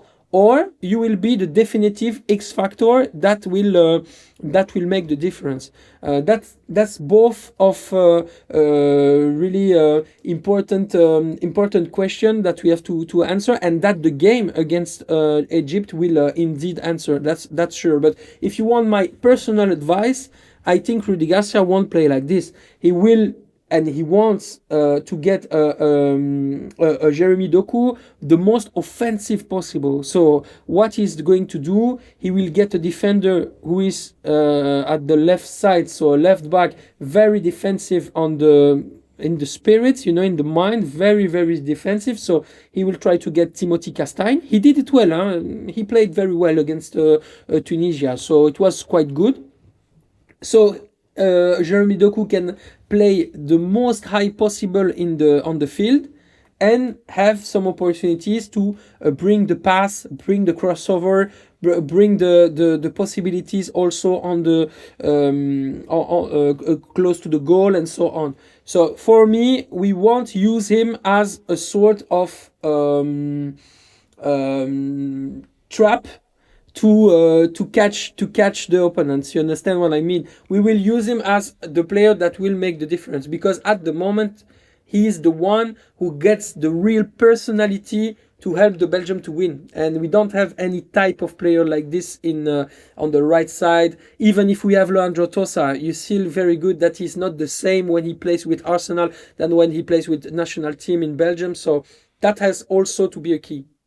Yeah, well, Doku's certainly coming in good form. He's certainly stepped it up another level this season with City.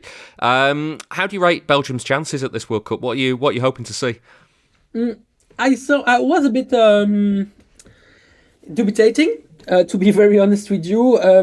I was thinking, I don't know, some few weeks ago that it would be an amazing parkour if we have done just a quarter final, but I saw indeed the program, and the calendar is very cool for us. So it means that if we finish in the first position, which is quite, for me, possible, because with all the respect to Egypt, New Zealand or Ireland, I think we have the team to win against those squads. I think for me it's quite obvious.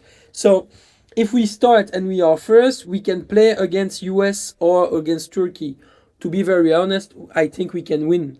Also, not in the context of the Turkey playing in Turkey. It's not the same team than if you win and if you play in the US. So that would be very interesting. And then quarterfinal can be a sort of game that you play in a situation like, okay, you play your life in 90 minutes, you can make the difference, and it can happen. So for me, the most important is quarterfinal. I can reveal it also to you. It's a discussion that all the players inside the squad had also between them. They have their own objective to say, okay, if we make quarterfinal, we succeed. It was our objective and we did it, and so it's good for us and it's a success. The World Cup in the US will be won if we are going to quarterfinals. So that's also the key. But after that, you are in the Everest of football. You have France, you have Spain, you have England, potentially Argentina, you have also Brazil. So at that moment, you will face to all the weakness of the team. The defensive problems, also what I told you about the fact that the Belgium is a bit reductive to the talent of Jeremy Doku, and also the fact that you don't have a lot of free players that can make their own difference by the game. Of course, we have Kevin De Bruyne, but Kevin De Bruyne is not the same as the player that we all know in Manchester City. So now we have a sort of Andrea Pirlo of Belgium, and he's playing between 6 and 10 positions. So it's not the same player, and he's not that decisive as we could expect to him. So for me, quarterfinal is very, very good. It's not impossible, but it would be fantastic regarding to our current level. Well, Sasha, best of luck. Enjoy the tournament. Thank you very much for being with us today. It was a big pleasure. Thanks for the invitation, and I hope also your England will do great things. Now that leaves us with one more country to discuss, and it's Belgium's neighbours, the Netherlands. Two City players will be pulling on the orange shirt for the Dutch side at the World Cup, with Nathan Ake and Tijani Reinders hoping to impress in a group with Japan, Sweden and Tunisia. Like many others in the show, the Netherlands were unbeaten in qualifying, with Reinders scoring a couple of the goals along the way too. We can now speak to the Dutch football journalist Arthur Reynard. Hi Arthur. Hi David. Nice to have you with us. Now, this is an interesting one because Tijani Reinders, he made a really big impression at City in his first few games. But by the end of the season, he wasn't really in the team that much, wasn't really playing too much. What's been the impression of him for last season back home in the Netherlands? Yeah, I would say overall still good. Obviously, like you mentioned, the start was good, with goals. I remember a really important assist, I think, for Haaland against Arsenal away. So obviously then people were like, wow, it's just continuing to rise his stock. Yeah, it's a bit of, to be honest, it's a little bit of a mystery, also for people in Holland, what exactly happened. Clearly, he hasn't played as much for City in recent months. In Holland, we still see him as I would say, as we saw him before, technically gifted, working hard, and also just, in his attacking play, helping, obviously with the forwards, but also connecting the play. So I would say nothing has changed that much, but people are like a little bit like, curious as well, like what exactly happened. And then there was that game against Southampton where Guardiola apparently was really happy with him, after I think City scored a 2-1, run over to him and So, look, I think people should not be worried too much, because I remember there has been definitely other players at City as well where Guardiola maybe didn't use him that much at first. Obviously, Guardiola is not there anymore, but just to show, that it's not always a worrying sign if you don't play that much in your first season. But given how he started, the first few months, it is a little bit of a strange one. But let's see. Yeah, how important is he to the national team? Will he be involved much in the World Cup? Yeah, I would think so. Especially as it stands now, we played a friendly against Algeria on Wednesday, which he started, and I think there you could see as well what Koeman. I think what Koeman has in mind is to have a midfield with him in an attacking role, and then behind him Frankie de Jong and Ryan Gravenberch. Which, is obviously a strong midfield. And I think that's the midfield which Koeman would like to use. I would definitely say going into the tournament, that is probably going to be his role. But let's see, if there's... Look, Summerville has been doing well. Obviously, you know him from West Ham. Malen has done really well. They're obviously more attacking players. But Justin Kluivert is back. Actually, he played well against Algeria. So, look, I really hope for him it's not going to be one of those which he experienced in the season, that he maybe starts the first game and maybe they don't win, which is not unimaginable. Japan is a good side. So, I think he could do with a good game, So, he's not completely safe. But I think as it looks now, he will play. How is he used in the national team? Because with City, he's very much a player where Guardiola used to... Well, when Guardiola was here, he used to like to get Reinders on the ball and have him carry it forward. Yeah. Is he one that progresses the play for the national team as well? Yeah, look, there's definitely similarities. I would say with the Dutch team, Frankie de Jong has that role as well, he's obviously known for that kind of like ball carrier qualities. So maybe not as much. Maybe he is a little bit more, focusing on the attacking side a little bit more, but I sometimes think as well, it's on paper things might be something different, but in reality, it's a kind of similar role, where he obviously tries to really kind of support, like the attacking option, and also try to be on the scoring sheet, or providing assists, which he obviously did at City, especially in his first half a year. So I think he's very much looking into a similar kind of role at a Dutch team. Yeah, I was going to mention the goals as well. How is he viewed among fans of the national team? Is he viewed as one of the players that could be key to the World Cup, or is he one that is kind of maybe a little bit more of a squad player? I would. My feeling is a bit maybe in between what you mentioned. I would say the real. Look, let's put it this way. The two players who are really in that bracket, which you mentioned first, is Frankie de Jong and Virgil van Dijk. I would say he's just below that. He's definitely not just a squad player, but he's definitely seen as, an important part. But 2 years ago, Frankie de Jong was injured, and that was a major, oh wow, this is gonna be a huge difference. So it's maybe not that kind of thing, but he's kind of close to that, so just below that, I would say. Yeah, and you mentioned Virgil van Dijk there. Nathan Ake could be one of his partners at centre-back. He's obviously played centre-back and left-back for City. He's not really played that much in the last couple of years for City, with injuries a big problem for him. How much is his fitness key to the Netherlands' chances, do you think? I wouldn't say that is one of the major, I think as well, decisions to, bring him in or leave him at home. Koeman, like Guardiola, is just a huge fan of him as a person, I think, as a player as well. But, Guardiola, I think, has said it as well in recent weeks, how big fan he is of the player and person, Nathan Ake. And Koeman is the same, I think he said as well, he's so good for the group. And look, this is always the thing, isn't it, with national team managers, that they say, well, you have to play, with your club, or that's usually what you hear. And Ake hasn't played as much as he would have liked, obviously. So there's always a bit of a debate, hey, there's other players who have played a lot. They're maybe not even in the squad. But he did get his games. Obviously, that FA Cup semi-final, which I just mentioned, obviously got, in the final, if I remember well as well, got on. He did. I think he just got, enough minutes. But to be honest, he was always going. He's just he's seen as an important part. But coming back to your question on his kind of crucial fitness, I don't think that's really the issue there. Because, look, the defense probably will be Mickey van der Ven on the left. And then the central defense will be, obviously Virgil van Dijk. And I think it will be Timber. Obviously, he had some issues with fitness.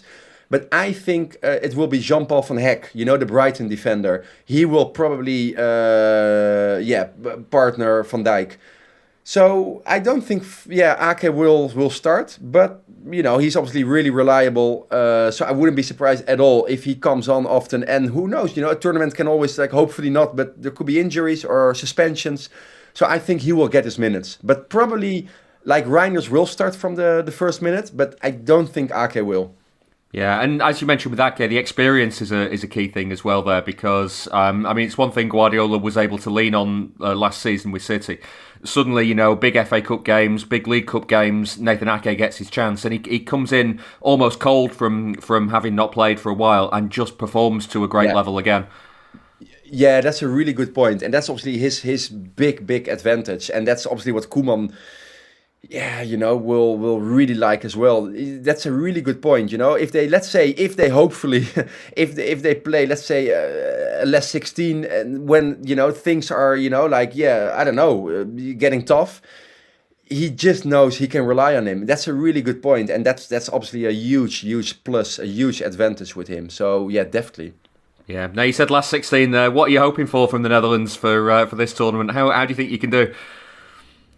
Look, I hope we win it. Look, I say all the time to people, if everything falls into place, I think it's possible. But that's if you just compare it, let's say, to France or Spain, it's of course, there's a difference in terms of players. Let's say semi-final, I think, is a kind of target which is maybe not too unrealistic, and if we reach that, I think people can be kind of upbeat and that's not a bad achievement. But look, it's obviously only every 4 years. We have a lot of players getting into the prime, like Reinders, I would say, Jurriën Timber, he's even maybe below that. Gakpo, Mickey van der Ven, also even a bit younger. So I think the structure of the ages is really good. Koeman is there now for quite a few years. He's a bit more experienced with tournament football. Yeah, it's not a bad mix. It's not a bad mix. And maybe in attacking options we don't have that many to choose from. But Malen has done really well for Roma. He was at Aston Villa. He went to Roma and he had a really good second half of the season. So who knows? Who knows indeed. Arthur, thank you very much for being with us. Cool. And that brings this special episode of the Blue Moon podcast to a close as well. Thank you very much to all of my guests throughout it. Enjoy the World Cup, and we'll be back in August ahead of the Community Shield and the first game in 10 years that doesn't have Pep Guardiola as City's boss. It's going to be an interesting time. See you then.